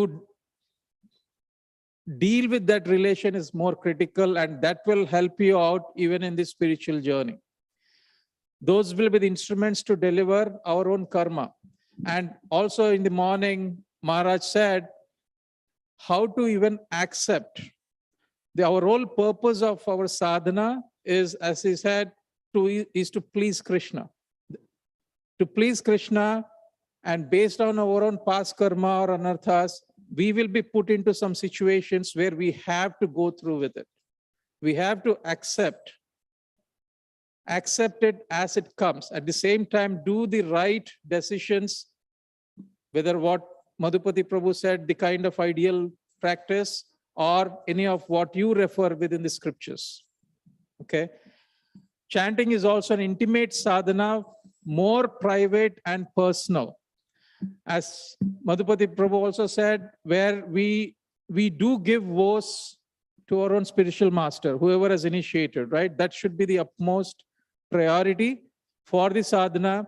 But also, for chanting is the utmost priority. At the same time, it is more personal. And that personal time you need to take out earlier, as early as possible, so that all other activities we should not discount, or we should not keep anything as a lower priority at the same time, okay? Hence, cooperation, harmony, friendship, exchange with all the relations what we have is the utmost priority there. How you manage that, that is an art. That is the realizations what you get as you go through the spiritual journey. So the next few slides, right? This session will be helping you to acknowledge that importance of togetherness in Grihastha Ashrama. We see a lot of questions about how we deal with our spouses, how we deal with our kids. Oh, kids not chanting, not eating. As they grow 7, 8 years, 10 years, 13 years, they try to not follow our words. Many impediments will be there with respect to the kids, or with respect to the relations what we have. All this will be ending what kind of conscience we carry, and what kind of conscience we kind of give it to others. That conscience will be built based on how good and sound your sadhana is. And sadhana, first priority is the chanting, and chanting leads to other devotional services, whether it is the DT service, whether it is any of your devotional services, how you deal with your book distribution or anything what you're involved with. So next, I've kept in next 3 slides now. There will be 3 topics which I will be discussing only within the stipulated time. We had a lot of thought process going on into this, but I thought due to the time for the lunch, we will go over this. This will be initially I thought the panel discussion, but the panel is only an audience here. So I would pinpoint each and every audience to really chime in with your thought process. Okay. So the very first topic is what makes your chanting better. So with whatever experiences you had, and also yesterday and today Maharaj class, morning it was like mind-blowing in my view. chanting from heart. There were quite a few takeaways for me, whether it is the acceptance you give or the what you call indifferences you have. So you pick up your own stuff, how you want to see yourself to chant better. So in my view, to be enthusiastic and to want to chant more. So I would like to start with my experiences. I would like to even invite Vilas Manjari to put her views to start to set the stage, okay? And I'll invite you, each of them. So as you all know, most of you, I'm kind of an early bird. I'm not blessed with good sleep, first of all, okay? So I get up early, very early, 3:30, and that is the key, how the day prior went, right? And definitely in the mornings, I personally feel like nothing else to do, just sit and chant. And that's what I'm blessed with. That enthusiasm I carry, I don't know from when I was like, even to introduce, it was even before Krishna conscious, I started out with that kind of a concept prior. So that gave me some kind of a strength to chant more. Now, my spouse, Vilas Manjari, she can chime in. Initially, I was thinking, when I get up, even she gets up after an hour or so, but the way she chants, as most of the devotees told, about loud chanting, right? She chants out aloud, and why she should do that. That was why, instead of me chanting japa, my thought process will be, oh, how can I make her chant slow, right? So how can I make her more kind of a Krishna conscious much better? How can she grow into the scriptures? So those kind of many weeds will grow in. And I'm speaking out my own realizations, experiences. I want to encourage you guys to speak out as well. You'll be having many of them. So how did I encounter, like how did I see that? Slowly, I tried to be myself. Initially, I thought talking once or twice will help. And when I say that, you can chime in, you can come with here. So she can chime in with her views, how she felt when I was feeling she sensed that, oh, speaking loud will be a problem. So how did she address, and what did you thought about it? Hare Krishna. I mean, initially I just saw him as somebody who is less than me in initial practices of Krishna consciousness, because Prabhupada said loud chanting, and everyone actually, even I heard examples of devotees who would chant louder, like Chaitanya Maharaj. They were complained that he chants louder, and he went to, somewhere in the woods and he would chant there. So I was feeling proud about it actually, of loud chanting. But so as all of us know, when it comes from spouse, it's the white lie, right? So I didn't believe. And then my son told me recently that, Mama, you should chant little slower, softer, it's so too loud. Is it? I took seriously then. And then I asked, is it? Then I started paying attention to it. And then, I mean, it took a lot of people to tell that to me, to make me realize the mood of chanting like that. Then I observed everyone were encouraging loud chanting. Then I observed myself, the mood of chanting. He was very soft. In fact, Prabhu was so soft, I couldn't even hear the nama. So I was like, that's not me. And then I was totally against soft chanting. And then I realized that, if everyone is telling there must be something wrong I'm doing, and I recognize that the mood with which I was calling out to Krishna was the mood with which I was interacting in my relationships, in the close relationships, and those who hurt me, those who are nice to me, everything collectively, whatever emotions I had with them, that was resounding in my chanting. So I observed that it's much more of passion, I shouldn't call to Krishna this way. If I call him like this, he won't really respond. I need to soften.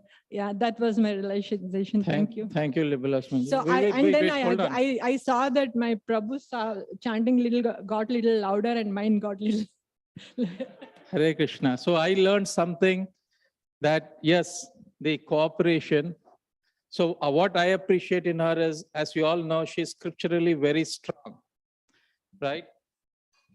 So I did appreciate that and thinking that, yes, little bit dynamics, like this was creeping me. My sadhana, my chanting was affected, right? If anyone is like how Madhupati Prabhu was saying, he was chanting loud. And our conscious will be only how to make her slow. And we will be chanting, finishing our rounds, but I don't know what kind of chanting it will be, right? So that helped me a lot. Again, this is all practical and I would encourage everyone. So this is how you want to make your chanting better, right? The others I can say, which you all know I work, right? I work with the banking. It's very stressful, very, very stressful. So, okay, I'll tell you, I'm expressing. So this is what my realization is, right? So to deal with the stress, what we get, I would see this as a medicine. If I don't chant, there's no day that I didn't chant prior, but I don't remember, but if I don't do it, I cannot exist. The very first thing, I was encouraging our fellow other devotees, don't pick up even any other work. As we take vows, chanting is the priority. Just even for, this is too much, but from my end to ask, even from if I come to devotees DT service, I finish my chanting, I come. But I'm not expecting that. Whatever works for you, right? That I made it much better chanting, taking that kind of an approach. I don't do any other work prior to chant. So I would like to invite Sundar Prabhu and Mataji as well. What you think? So if you can tell.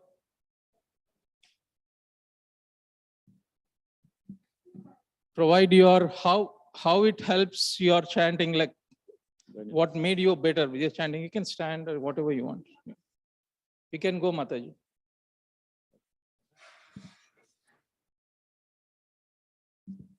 Hare Krishna devotees, all glories to Srila Prabhupada. I think this is a very thought-provoking approach, basically. We never thought and we never shared or discussed at home. But when we look at the topic, right, what makes our chanting better? So what we do is, like everybody said and agreed, that morning is the best time. So when I get up, at least I chant 4 to 6 rounds. I'm not 16 because I get up not too early. I wake up around 6 o'clock or so. So at least I had made a practice 6 rounds, then only do the rest thing, right? And then I try and find time to complete remaining rounds during the day, right? So that's one part. Sometimes when you sleep late or there is a work pressure, so you are very disturbed. When you get up in the morning, thought starts coming in, right? And Amrutananda Prabhu had demonstrated very well today, right? So what they said, it's not about just engaging your mind, but you should engage your senses. What means is, when you chant and when you hold a tulsi bead, you should feel it. Yes, I am holding a tulsi bead. So you are engaging all your senses. So you are holding the bead, so you are feeling it, right? Then you smell the flower offered to the Lord. So that way you are engaging another sense. Then you see the Lord, right? And then you engage your tongue while this one, right? So that way you are engaging the sources. And that way there is a very little chance that you cannot be focused on your chanting. So that's how I do to improve my chanting. Yeah, thank you so much. I didn't know you do all this. Yeah, I always encourage him please get up early in the morning. Anyways, he gets up so many times that time. And then I was like, anyways, you are getting up, just take a chanting bit and chant. So he's doing that. I'm glad. So early morning chanting is really good. When we get up, I have habit getting up early morning since my childhood, because my mom was working and then I was doing my study and helping her. So now also I get up very early, like 4 o'clock, 3:30 to 4 o'clock. And nowadays not getting up from the bed, but earlier I used to get up and clean up and everything and then chanting. It makes a lot of difference in life. Like we can progress in devotional service by chanting. And early morning, like Brahma Muhurti is so nice. Out if you see outside and very calm and no thoughts in mind. If you sleep prior night with good thoughts in your mind, you get up with very fresh mind and you can chant nicely. You can focus on lotus feet of Krishna, and then no hankering, no negative thoughts come.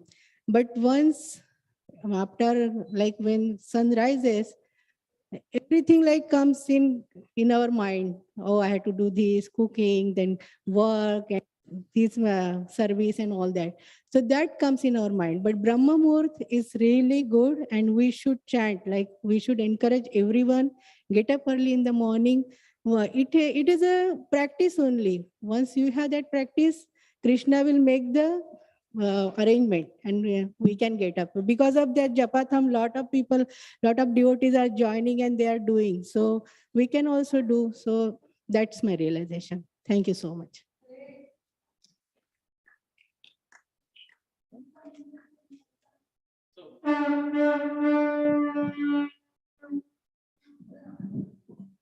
Okay, thank you, Prabhu. It's not like only one session and going. And first of all, apology if I offend picking you guys. Okay. So anyone, please do not hesitate to come out. Yeah.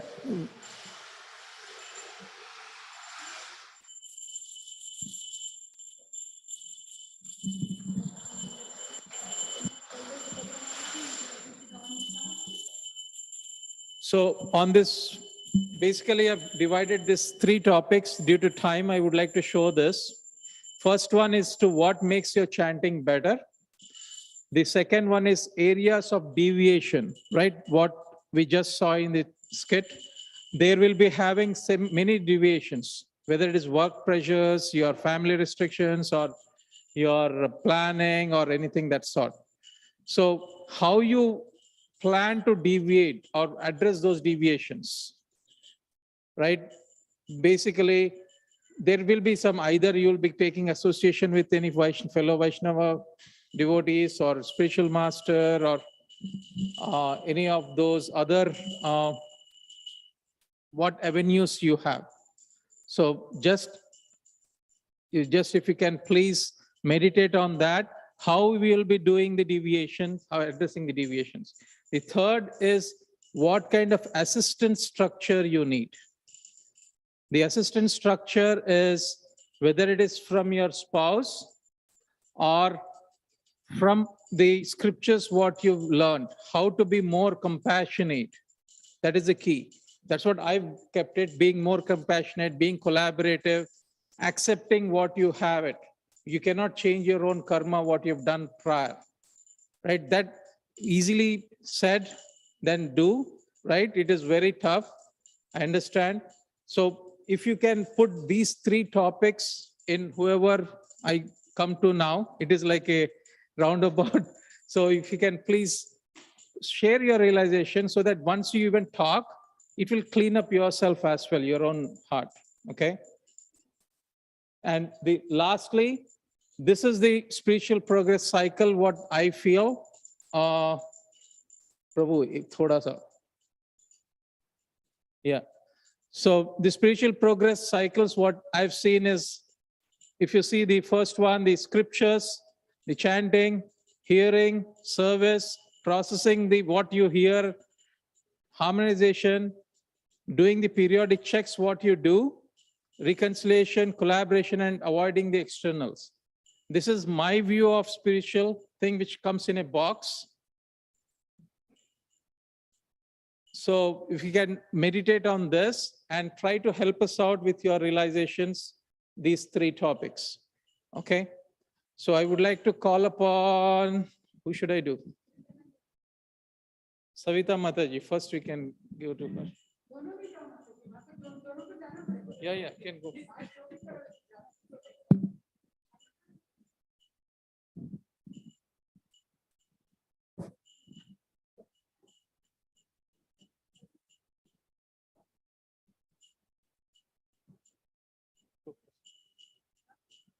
Hare Krishna.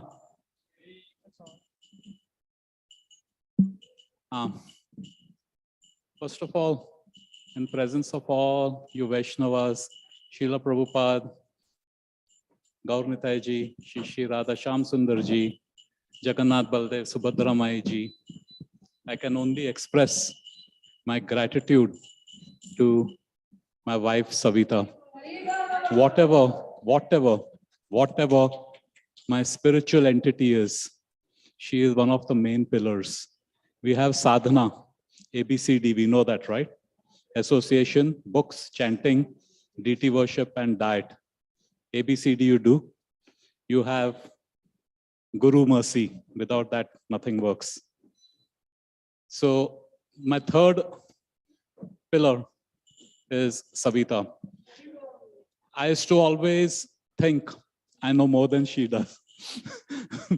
And I used to have this sense of entitlement because I have taken Diksha.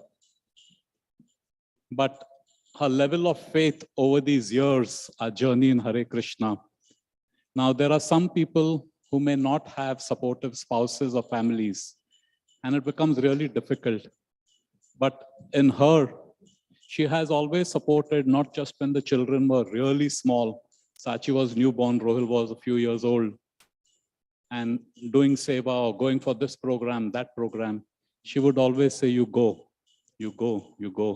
and take care of all. And I took it for granted. Because whatever comes easy, we take for granted. So thank you so much. I'm the one who's in the forefront, but she's always in the background. So as a relationship, and now we are in our middle age, and of course she's still young. I'm middle age. So when we have so much time, the children are grown, we're almost empty nesters. So we get more time to discuss Krishna consciousness, so much time. And we discuss deep philosophy, we discuss Prabhupada pastime, we discuss things about our temple, we discuss devotees, and so many things that we discuss. And what it means to both our sadhana is just these discussion not only is bringing us closer to each other, but is also bringing us closer to Krishna, because the center is all Krishna. And Maharaj said in the morning that how in adversity, when that aeroplane engine blew up, Maharaj remained calm. Similarly, COVID happened. And my life in Hare Krishna has been up, down, left, right, zigzag, all over the place. But she has been the steady person. And COVID, because of COVID, where people sadly lost their lives, and it was horrible, 2-3 years, COVID. But because of that, thanks to Simeshwar Prabhu and the ICNJ Japathon, she's the one who used to say, come on, let's do it. And I said, I know what they're talking, arrogance. No, just come 10 minutes, come 5 minutes. And that's how we both started. Now for both of us, it becomes like, I think Mataji was mentioning. In fact, Satyabhama Mataji is my god cousin sister. We used to do Japathon. She used to get up early at 5 o'clock. And then even I used to get up because that's the best time, Prabhuji, like you, to chant properly early morning. Then we had a kind of a transcendental competition. So then she got up at 5 o'clock. I used to get up at 4:45 and join Japathon. Then she got up at 4:30. Then I got up at 4:15. Then finally it came to 4. Then we said, this is getting too much. But just to tell you the point, that morning time is fantastic. And all you Prabhus, I sincerely believe all these Matajis over here they are the platform. They can support whatever we do, and just being little bit conscious of what Matajis do for us is it has helped my sadhana fantastically. And now to the point of japa is Prabhu said these deviations that happen, deviations in my mind happens philosophy sometimes. Then I just remember what Vaishnavas and Acharyas have given instruction. Sometimes scriptures may say something here and somewhere else it may say something different and you're confused what it is. Then it goes to Hari Kishore Prabhu's point. Scriptures are not text, it is context. Keep this in mind whenever there is some confusion. So that deviation, and ask, always ask, always ask. Prabhupada has said questions are a symptom of intelligence, because when we ask, it's everyone else benefits, whether it's in Sangha or one-on-one you have, ask questions. So from deviation, philosophical deviation is understand text, not text context. Second thing is to ask. And third thing which has helped is very simple logic. I know that my intellect is very limited, extremely limited. So much so even science is very, very limited. So just understand that what we're trying to study and learn is beyond all this. So we need to have some little faith. And when we can depend on that, things automatically, answers just come. They just happen. It's like you may say magic or you may say emotional or anything. So that's how it helps me in whenever there are these deviation, and of course Sangha. So Savita, I've spoken a lot. Now, you please say something. Thank you. Hare Krishna. Hare Krishna. So I think he's giving me more credit than I deserve. And I think we all know how much he does and what he does. So just from, I think I'll go to what Prabhuji was asking is about chanting. So I think for me, chanting is, it's like a thread which you hang on to, which I think is taking us closer to Krishna. And I think of it as it's like the rope which hangs, I don't know what it's called, and you keep climbing, climbing, climbing. How I see deviation, to prevent deviation is I commute. So I use, like I've seen a lot of people ask this question about how to use your time, because we all have only that much time. And for me, I can't get up very early. I get up at 6 and then I get breakfast and, he helps me take care of lunch. And then I use my time when I'm commuting to the city to chant, which I find is really, for me, I think that really works. And I close my eyes and I have headphones on, because that way you don't have to chant very loudly, but you can hear yourself. And for me, that works. I'm not listening to anything. I just have the headphones to plug my ears. When I'm at home, I find I sit in front of, we have some lovely pictures of the deities. So I find that I look at those and close my eyes when I wake up, and I'll probably find that, oh, something, this is so pretty, or the cows look so nice or something. And that helps me. And then my Pandit is here. So I have some queries, some doubts. We discuss a lot of things. Sometimes when I say like, no, you're speculating too, right? And he's like, yeah. So then we say, okay, let's ask, some senior Vaishnava. So we'll probably go to Madhupati Prabhu and, we'll check with him, like, these are our doubts. So what do you think? But yes, that's about it. Thank you. Hare Krishna. So if we can reflect it only in 1-2 statements. First of all, thank you, Amritan Prabhu and Savita Mataji. It was really wonderful realizations. So here the point here is, it's not like anyone to put on spot and talk here. Please do not take. I would like to even, you can sit there and put your thought process. Okay, I had this japa which helps me out, which will make me do much better. Which I had this deviation, which I learned this with my realization. So if you can, oh, wonderful. Thank you. It's okay. So, I'm thinking maybe my turn will come because my realization is kind of recent about morning chanting, and it's actually became realization. Oh, okay. I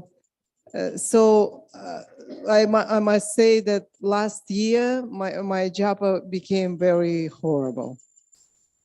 I used to chant like before I go to work. I work full time, and before I go to work, I would always get up at 4 or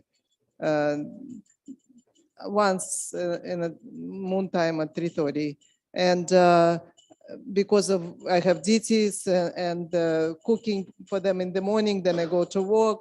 So I was managing only eventually only 2 rounds in the morning, 4 rounds or 5 rounds on a train. And so the rounds were going in the evening, and I was dozing off on the last rounds all the time. When I would come from work around 7 because I do extra work, and so it was horrible.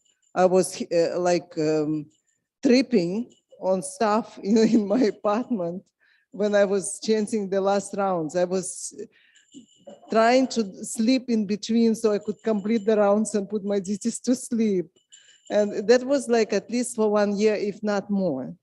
So what happens, there's also the faith that Srila Prabhupada is present in his deity. So I spoke to Rampada Swami and Guru Maharaj, and there was a mentioning by Pancharatra that the person who was practicing Pancharatra, that how come the devotees are, when the Guru is still, Srila Prabhupada is still alive, and they are praying to have his deities and praying to him, because Srila Prabhupada will get all the reactions of all will fall on him. And I said, is it really true? And he said, faith has it. Yes, by faith, it's true that Srila Prabhupada present in his deities. And months ago or so, I came in Radha Govinda temple, and I prayed Srila Prabhupada. Srila Prabhupada, I'm in a horrible situation. I don't know what's going on with my mantra. Like everyone finished chanting, I'm still chanting. And so late. And it's so difficult, up to 11, up to 12 at night, and then I have to go to work in 3 hours. So all of a sudden, I realized I have to get up early. I will get up at 4. So I get up at 3:30 instead of 4, and I started to chant 6 rounds in the morning, and all my day become organized. I would finish chanting maybe 3 rounds when I come home. Eventually, I start to chant at work 2 rounds at least, on the way about 5. And anyway, when I come home, I was making sure, and I also got this concentration that I say no, no, no to everything until I finish chanting. On the weekends, 12 rounds, no less, no matter what I want to do, 12 rounds, early in the morning. Weekends I get up more late, but that's my experience. Too much time. thank you, Hare Krishna. Dhanishta Mataji, you want to talk anything? Hare Krishna. I am not so fortunate to have a partner. So I have to be Krishna. He has given me time and my age as my allies. So because of my age, I know that my time is limited. And Srila Prabhupada has given us this wonderful path to go back to Godhead. So thinking that how can I waste the few years that I have left, I have made an extra effort to get up earlier. So I get up around 3, and chanting in the early hours of the morning is fantastic. There's nothing, no disturbance. Around 5 o'clock in the morning, the birds start chirping. But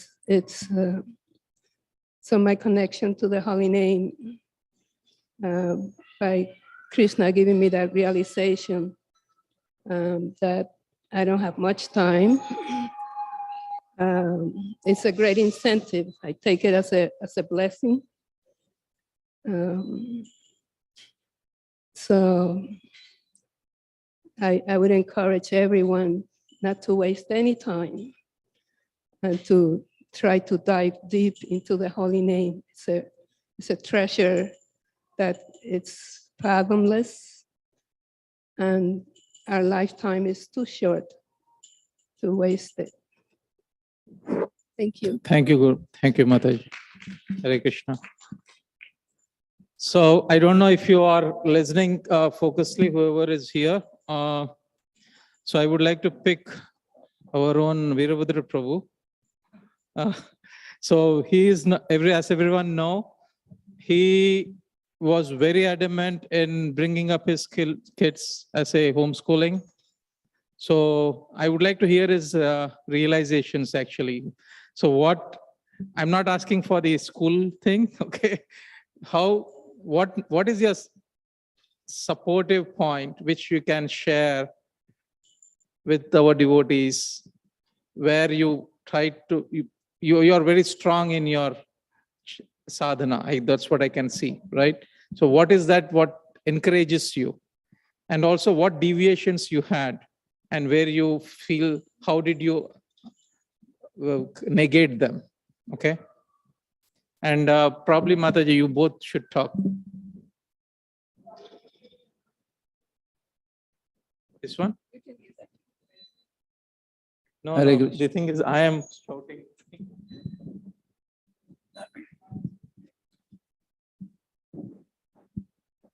Hare Krishna, all devotees. So first, rather than me sharing first what I adopted, like the changes after coming to Krishna consciousness, I want to listen from Srimati or Rishta what they are going through with this. Because they are directly facing the results. So it's good, bad. So if they can share. I don't mind. Hare Krishna. Hare Krishna. Hare Krishna devotees. First of all, thank you very much, especially the devotees who have traveled for so long and you are coming here. And there is a big gap between Maharaj class to Maharaj class. And some things happened in between, so that we are inserting these sessions, spontaneous sessions, and you are nicely sitting here. There are choices. I'm not saying you don't have choice, so you are sitting, but you're taken the right choice here to sit and encourage us all and enthusiasts. So you'll all get your turns, whoever are outsiders also here, so be ready for that. Thank you very much, Kusuma Mataji, Sundarananda Prabhu, everybody who have come here, Danishta Mataji. So coming to this topic of chanting, Prem Kishore Prabhu has wonderfully, within few hours, he has designed this nicely. I want to meditate on this later, because if I meditate right now on this, I will skip remaining all things. What is my plan? So I'll just focus on my understanding on chanting. For me, chanting in 2009 was totally different from now what it is. I was chanting because it is said it is good to chant. I didn't know anything at that time. So how much knowledge we have that really makes us better in what we are doing. At that time, my knowledge about this Hare Krishna Mahamantra or chanting in early morning time, that knowledge was very less.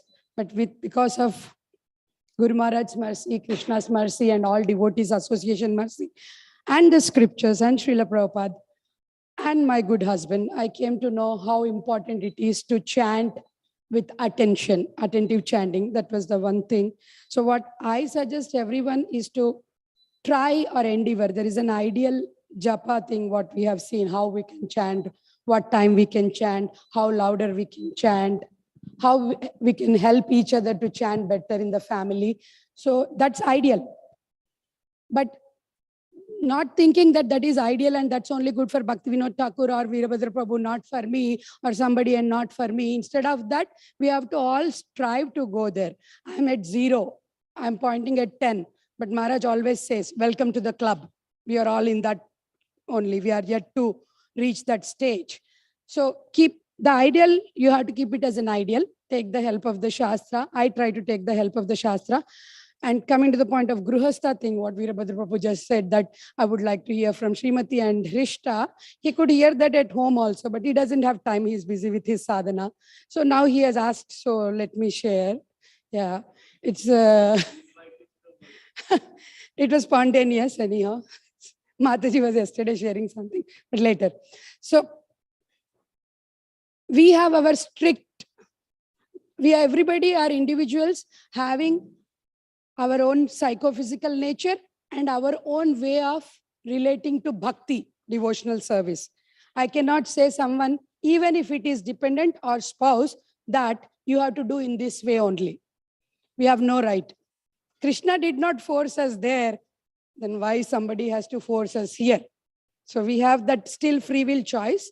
So Prabhu starting tried his best, not to force, but just to encourage, let's say, put in a nice words, encourage. But at that time, we really did not understand. We were thinking it as force only. But as it was aligning to Sadhu, Shastra and Guru, we said, okay, we will follow. Whatever he is doing is not wrong, so we will follow. Whatever, 3:15 getting up, 4:30 Mangalarti, every day, sticking to the sadhana. So we followed at that time. But when we followed, we did not realize, okay, daddy is saying, if we don't do this, we may not get internet, I may not get something, kids in that way. But it works. But it might not work for everybody. So it's all personal and independent. So whatever he did, we followed, and it worked out to be really wonderful. Challenges, there are always challenges, 100% challenges, because we are, though 4 people in the house, though 2 people in the house, it's always a challenge to meet each other's expectations. So in one of the slides Maharaj shared today morning, there was a topic about expectations also. The only relationship what we have, the permanent relationship, is with Krishna. What is Krishna's expectation, loving expectation from us, that we have to remember, and then we can expect something from Krishna in addition with lovingly, but not with the family too much. That's what I understood. And it is helping me to chant better. Achar is wonderful. So he's showing us by example. So we are trying to follow. So we are in good hands with Maharaj, Veerabhadra Prabhu and Krishna and ISKCON congregation. Thank you very much, devotees.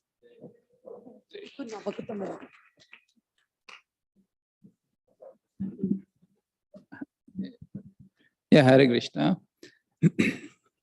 Yeah, my only inspiration here is like for 38 years of my life, I didn't know who I was. Like, I didn't know the basic thing, like I'm not this body, I'm soul, and Krishna does exist. So I never thought of in that spiritual direction. So touching Srimad Bhagavatam, Srila Prabhupada opened my eyes. So then that was only my solace, or my only guide, like GPS. Most of us know like what's like life without GPS. Now we know with GPS how it's so easy. So my life was like without GPS before Krishna consciousness. So I'm just keeping Guru, Sadhu, Shastra in the center. That's my GPS. So we try here and there with our mind, seeing devotees here and there, some like bits and parts of their practices, their strengths. Then we go here and there, but things were not working out. Like we used to first chant, but like not everyone is on the same line, like their psychophysical natures, so and growing ages. So they need like more sleep, kids like that. So I was getting up early and chanting. Then again, I was getting distracted to wake them up. Then I said, it's not working. Or I'm thinking of them more than my chanting. So then I said, okay, Prabhupada gave us certain standard, so let me follow that. So then I started with myself getting early and get ready for DT worship little bit. Then, so meanwhile, they have some gap, some buffer to sleep little bit more. And once I'm ready for Mangalarti, then they started joining the Mangalarti. So that's working up. And even now, like Srimati, after COVID time, she started joining the Japathon. So now I have to finish this, whatever, 4:30 to 5. So this DT worship, everything is done. Then we all sit together and chant for until 7 o'clock. So yeah, I just go by this like instructions. I don't have any of my strength. That I hardly have any taste for chanting or other DT devotional practices. So I'm just being given some instructions. So as I read Bhagavatam and listen to classes, then okay, I'm just trying to follow a little bit. So, and of course, family is helping. I see them, their strengths. I have my own weaknesses. So Krishna says very clearly in Bhagavatam, the Gita. So don't point out to others. So else like what happens, our own devotional service will go away. So trying and yeah, pray for all the devotees' mercy. Yeah, thank you. Hare Krishna. Anyone is trying to get the realizations, or if it is deviating from your mind? Anyone else? I do not want to put anyone on spot now. Yep, Hare Krishna. Hare Krishna. First of all, thank you, Prem Kishore Prabhu, for putting this wonderful event and others. I don't want to take much time, just quick tips. My day starts and ends with chanting. If I'm not chanting that day was, I know the difference. I know the taste of this chanting. Once we identify the taste of this chanting, once you realize, definitely you won't give up. It's not just chanting in the morning or evening or anything. I chant anytime. During the difficult time, I like chanting more. I see the difference. I know the taste. So I don't know much other than chanting, to be honest. Okay, thank you. Hare Krishna. Parthivan Prabhu he put a very strong point. It's not only chanting in the morning, it's like chanting all the time. And I would like to appreciate Prabhu.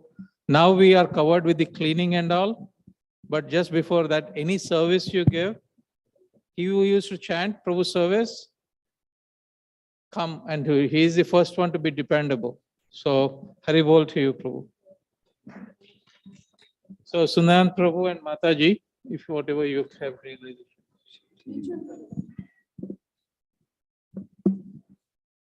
Next is Nitya Leela Mataji and Hare Krishna. Kunal.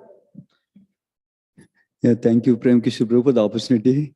And I'm grateful for this retreat also, because so many things we're learning from Guru Maharaj and other devotees, especially Madhupati Prabhu also in the previous class. So I'll share a few things. I know the way Prem Kishore Prabhu kept it is 3 broad categories, very deep topics, and you can go on discussing also. But I'll share a few of the things from my understanding and realization. Of course, everything comes from Guru, Sadhu Shastra for all of us. So a few things on each of these topics. First topic he was talking about is what is inspiring or what motivates us to chant better, like that, right? So on that topic, for me personally, many things. One is regularly hearing about the glories of chanting, either from devotees or from reading the scriptures. Like, for example, there are several books on chanting. We have Satchidananda Maharaj books, Satswarup Maharaj books, many books like this. Any book you can take, or even Prabhupada chanting Hare Krishna book. So principle is regularly hearing, regularly reading about chanting, glories of chanting. That's what inspires me the most. And other thing is hearing from experienced devotees, sharing their realization that how it helped, chanting helped them. And also how when they speak, they tell with conviction and realization that chanting gives you the 90% of the advancement. When I hear those from experienced devotees, that gives me inspiration to chant. And also a few other things like, for example, Shivaransa Maharaj book. There's a nice book from Shivaransa Maharaj, Chant More. So he writes about how we are practicing devotee in Krishna consciousness. Then one of the fundamental aspects of our sadhana is chanting. So I've been in Krishna consciousness for 5 years, 10 years, 15 years, 20 years. How is my taste for chanting? Am I loving to chant or am I struggling to chant? So he asked us to reflect on it like that. And then he gives some tips like take some day. When we get an opportunity, like for example, 1 half day you got, 1 ekadasi day you got, you take off from the day. Chant from morning to evening. Then see the impact of the taste you get. Like some things like this, when you read chanting books, that inspire. So then when we feel like, okay, I get a festival and you take a leave, I will try. So I cannot chant from morning to midnight, but at least whatever I can. That is what inspires me on the first topic.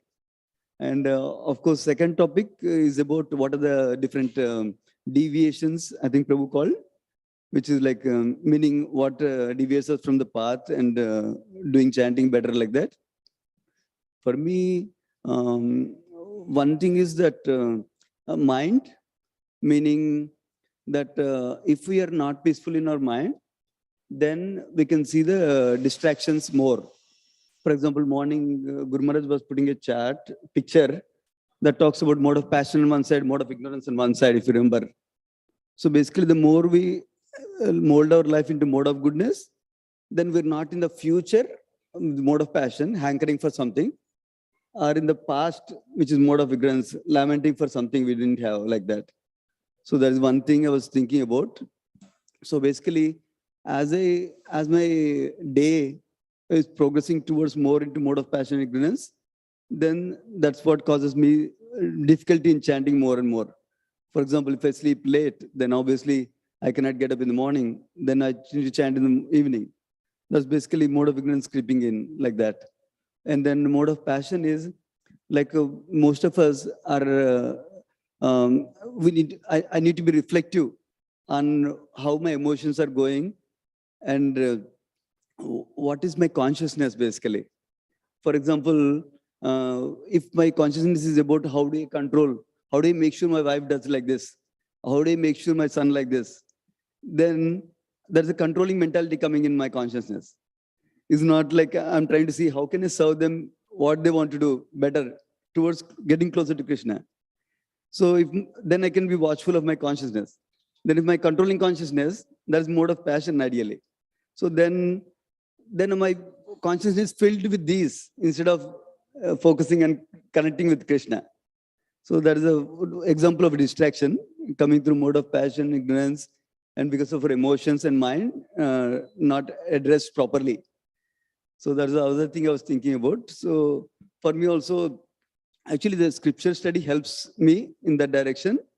Like when we read Srimad Bhagavatam and we hear from wonderful devotees in our movement, including Guru Maharaj. So one of the things we can learn is how do we have the proper consciousness while cultivating our sadhana, whether it's chanting, hearing, reading, what is the consciousness we need to carry. And they give wonderful tips, or Srimad Bhagavatam is filled with examples, how to have the right consciousness in different situations. And we can develop appreciation for Krishna.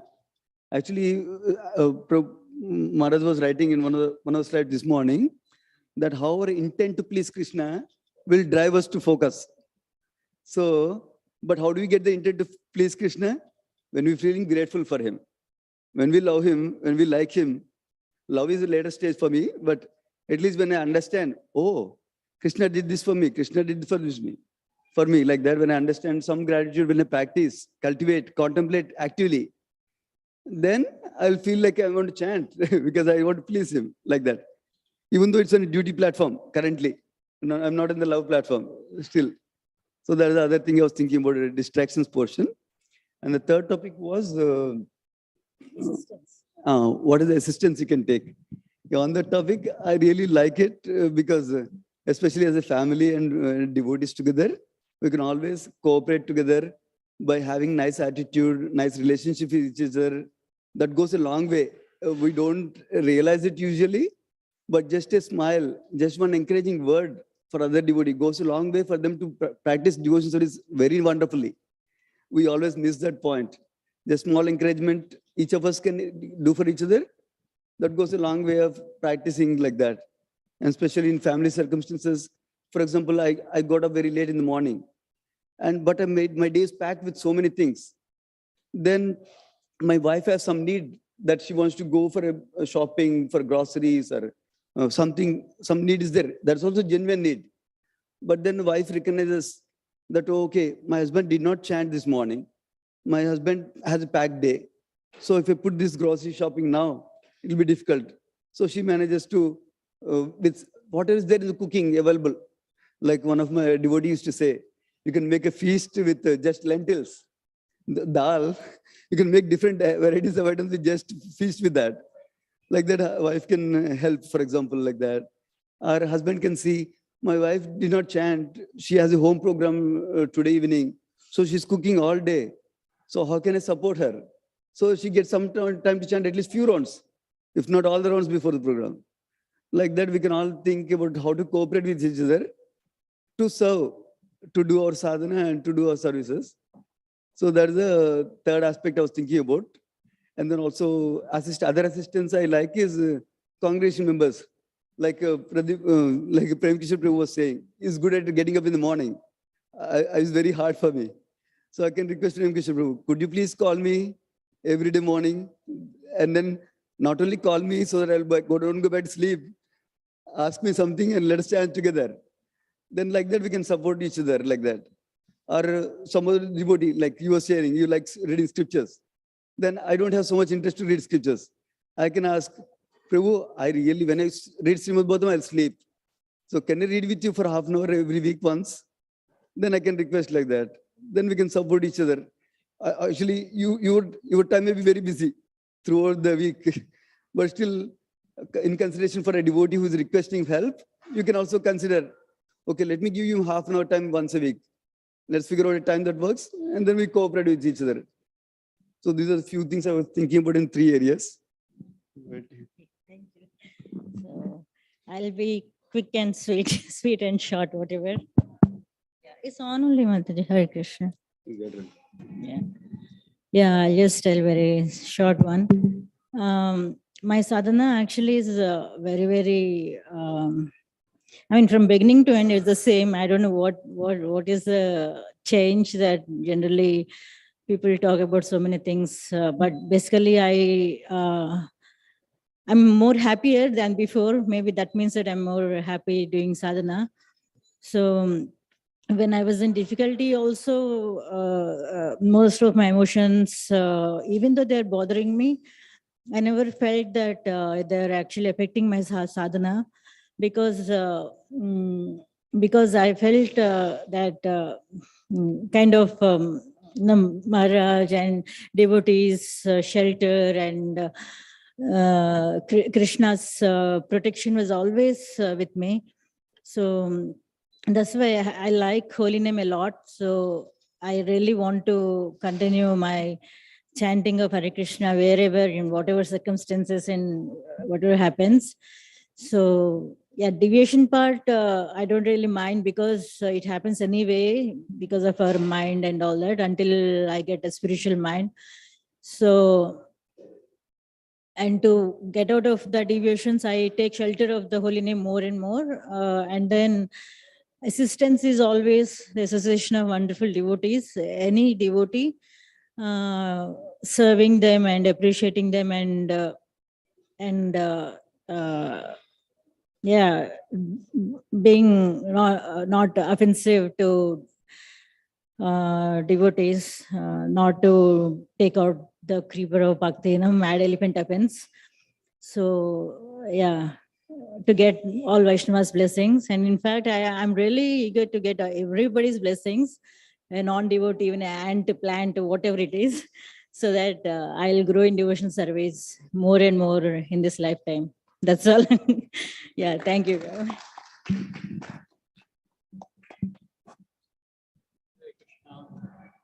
Anyone else? Mataji, you want to talk? Prabhu is, I don't, yeah, he's here. We can be quick so that now we can, Yeah. I think everyone is done. We can go for lunch. Yeah, so Hare Krishna, everyone. Dandvat to everyone. So just one thing from my end. I'm not here to tell anything because I don't myself do anything properly. But yeah, I mean, one thing I learned always from my Prabhuji is he's focusing on quality always. He says he doesn't do anything parallelly with chanting, which is very good. And I try to learn that. I do 10 other things chanting most of the time. So yeah, in general also he's very good. He's supportive. So I'm blessed. So thank you, Hari. What improved your chanting from before to now? What helped your chanting to get better? Now it's been like 5-6 years you are chanting regularly. Yeah, sorry, but I haven't improved. I feel I need to improve, but chanting more helps. I feel quantity helps with the quality. I think, yeah, that's something I feel. But I need to improve a lot, Mataji. Bless me, bless us as a family. Yeah. So Hare Krishna devotees. I mean, from my side, I'm still like a beginner. I'm still struggling to get the taste of chanting. But for me, chanting is like, with day-to-day life, like whether it's a personal life, at work, it's so many distractions, like the drama we had, right? Like WhatsApp, Facebook, even when you go to work and come back, I mean, you're already exhausted, right? So chanting gives a way to kind of, for me at least, get out of all those stress. And, whatever time I chant, it feels, better, and it gives, it's like a stress remedy, I would say. And my wife, Nityalila, she's, I mean, definitely she's much more advanced than, myself. And she's kind of, a glue, in our family, which, sticks everyone of us to Krishna consciousness. So I appreciate that, engaging the kids, reading them, Krishna book stories and Bhagavatam. I mean, I'm not able to do that, and I'm not that good at reading. I think last time I read like very rigorously was my 12th standard exam, and that year, because that's important for your career. But I'm trying to improve that.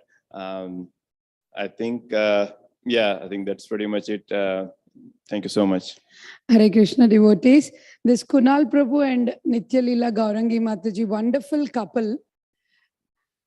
I know this whole discussion panel is about chanting, but the services help one to chant better.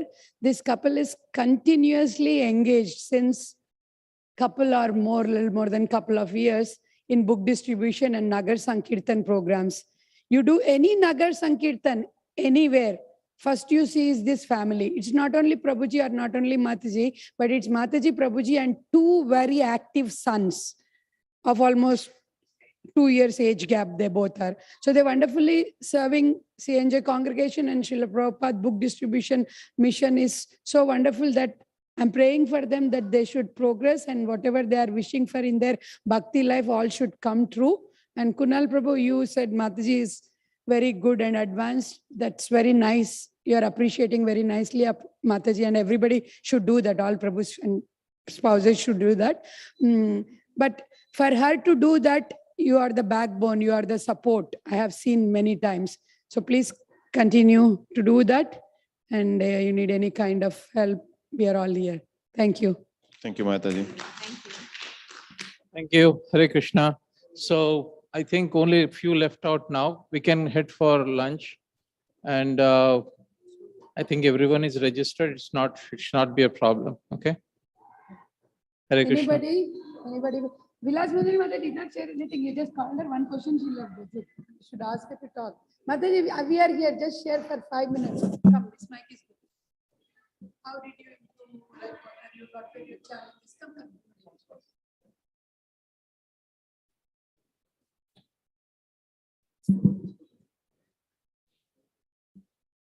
Yeah, actually, I made notes. Yeah, same here. Like I very much connect to what you shared, Sundar, that it's very much dependent on reading scriptures. More I'm absorbed in scriptures, more better I chant next day. And then hearing from people who have Namaruchi, because it cannot be speculated what is Namaruchi. So I hear regularly from devotees who are like, who should be more realized than where we are, and who have seen the truth, like how the Gita 4:24 says. So their taste actually rubs on me. Example, in recent Gita class from one of the devotee, I heard 16 rounds is the rock bottom, that is bare minimum. And that means she encouraged extra chanting. So there, the devotee's Krishna Bhakti just transfers to my heart, giving me proper mood for chanting. Association is very, very, very important, because that's where all the magic, all the transcendental transfer happens. And other ways to improve my quality of chanting is I chant extra in my free time. And chanting is my most favorite devotionals limb. I feel blessed in that way. Chaitanya Charitamrita also says that chanting includes all limbs of devotional service, one of the verses. And other this one is my best actually. This one I love it. To improve the quality of chanting, we need to know the sambandha and we need to know the person who we are calling out, right? So hearing devotional songs increase my faith in holy names actually, because they are so connected to the Nama. If we hear any Tukaram or even Purandara Das or any saint, actually even Annamaya, they have realized this truth that Nama is not different than Namini, that part. So that's actually like unimaginable encouragement to me, hearing devotional songs and attending Sadhu Sangha retreat. That actually improves my chanting. And practice and detachment, as Rishta told after the drama, like practice and detachment. Sometimes we get too absorbed in our material affairs and relationships. That person should have behaved this way. My husband should have said that. And then, so that practice and detachment helped me. And hearing about Krishna, knowing the person whose name I think I already covered. It gives me proper emotions, knowing about Krishna through Bhagavatam and through devotees and through scriptures and through those devotees who are actually constantly connected to him. And last one, after I do all of the above, I depend on Krishna's grace, because ultimately 99% it is his grace that gives me Namaruchi. It's not a Gnana platform for me. It's not by my Gnana, it's ultimately his grace, and I constantly beg for his grace to give me Namaruchi. Yes, that's it. And the deviations is like, of course, relationships. It's always relationships for me. Deviations, like, how better, the more I bet, more I'm able to, what helped me is especially the close relationships like family members, relatives, and, spouse and son, because we try to become Krishna in their lives. That's my tendency to, but becoming more aware of their nature, their personality. I'm also studying various personality types that are there, like Myers-Briggs and Enneagram. So I'm also going through them to understand the person better than my husband and my son, so that it doesn't become a challenge. You just know that this is how this personality type functions. So I don't expect much from the person, because you already have the understanding. And then I feel like there was so much dishonesty in me in concluding some of their instructions. Like I ask how the food is, and then he says, it's okay, it's not good. Then I would conclude he doesn't love me, So all those kind of things, like, it becomes clear as I understand it, but it's not true. So I started journaling. Journaling also helped me. So deviations is mainly my inability to know the persons properly. I can quote like that. And as I understand the persons and the different personality types, I'm able to stay less distracted and depend on Krishna. I feel like this is just a hospital. I'm experiencing that this material world is just a hospital, and we're all swimming and struggling. So yeah, deviations is relationships and understanding the personalities and their nature, and is helping me to stay detached and depend on Krishna to help them, not I become the helper. So that's division. And last one, assistance, right? Assistance, it's very nice. Me and my husband, I allow him to be the way he is, and he practices devotion, and he allows me to be the way I practice my devotions. We don't preach each other, you should do this, I should do that. So that I value a lot. Yeah, he adores my scriptural absorption, and I adore his deity worship and coming out and connecting to all the people, mingling. I'm a little shy and introvert, and accordingly I chose my devotional limbs. And he's very extrovert, and he wants to stay connected socially. So accordingly, Krishna, it's all arranged by Krishna, and that way, we help each other. Thank you very much. Hare Krishna. Hare Krishna, devotees. So the main topic, what we're discussing now is I'm sitting now, I want to chant 16 rounds, so I'm sitting here, right? So I start chanting and my mind is wandering 1,000 places, right? So what we're discussing right now today is how I keep my mind focused only on the holy name, right? So I used to attend Simeshu Das Prabhuji's japa call early in the morning, 4:30, 5 o'clock something. And I used to observe how he's chanting. And if I am chanting, I am singing in different tunes. I keep on changing the tune I sing, I chant. I'm supposed to chant, but I sing. I find it more interesting. So what I realized finally is, what was the trick he was following is, see how is it? Hare Krishna, Krishna, Hare Ram, Ram, Ram, Hare Krishna, Krishna, Hare Ram, Ram, Ram, Hare. In one breath, he is chanting two japa. Then I said, I'm going to challenge myself. I'm going to chant 3 japa in one breath. So Hare Krishna, Krishna, Krishna, Hare Ram, Ram, Ram, Hare Krishna, Krishna, Hare Ram, Ram, Ram, Hare Krishna, Krishna, Hare Ram, Ram, Hare. So I could do 4 only. Okay, so in one breath, how I did 4, right? So next again, I'm going to do 4 in one breath. So this way, so today I'm going to do 4 in one breath. Or pick 3 or 2, something like that. So you can really see you're so focused on your breathing. In one breath, I'm going to do 3 or 4.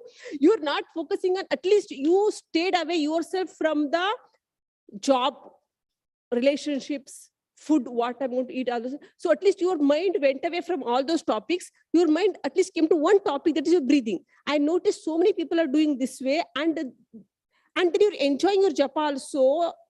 Otherwise, I don't want to chant japa. I came to one stage, I'm going to chant japa, because at the time of chanting only, I'm getting 1,000 thoughts and they're killing me. So I said, finally, I discovered I've been in chanting from 13 years, 14 years, I don't know. So what you have to do is, let's pick 2. Hare Krishna, Hare Krishna. You know, if you're doing a lot of yoga and pranayama at home daily, then you can do even 5. Sometimes I challenge myself, even I can do 8 japa in one breath. So you keep, so you at least, you know, and at one point I wonder, what am I doing? Am I focusing on Krishna? I'm in love with Krishna? What I'm doing? I'm focusing on my breath. I'm supposed to focus, at least that time you're hearing also better. And I don't know whether I'm doing correct, but what I was thinking is, am I focusing on Krishna? Am I focusing on my breath? I don't know. So this is how we're going to do it. Let us assume, let's pick 4. I could do better.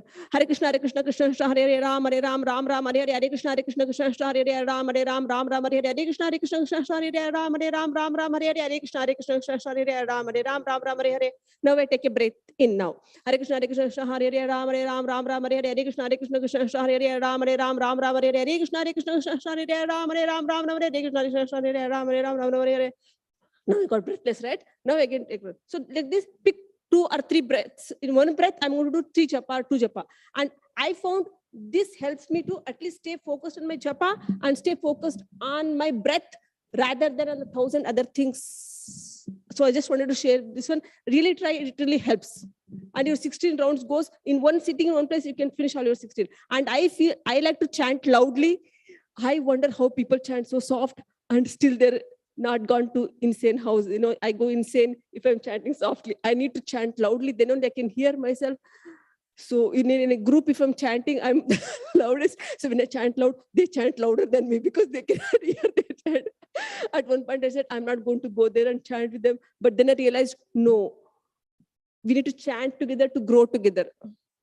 So I said, I'm going to go. First I quit. You know, I said, I'm not going to go chant with everybody because this is, you know, I'm focusing on their chanting, not on my chanting. All those things happened. I went to all those stages. So now I said, okay, we need to grow together because you cannot do this alone, all by yourself. You need everybody's association and everybody's help. So I said, now I'm going to chant, but I'm going to focus on my breath. Okay, I'm sitting with 1,000 people. I can chant, but I'm going to focus on my breath. So pick 3 or 4. Gradually, if you do pranayama and yoga, you can do 8. And it becomes fun. Thank you, everyone. Hare Krishna. Thank you, Mataji. So we can go for lunch. So we'll meet again at 3:20. Thank you very much. Hare Krishna.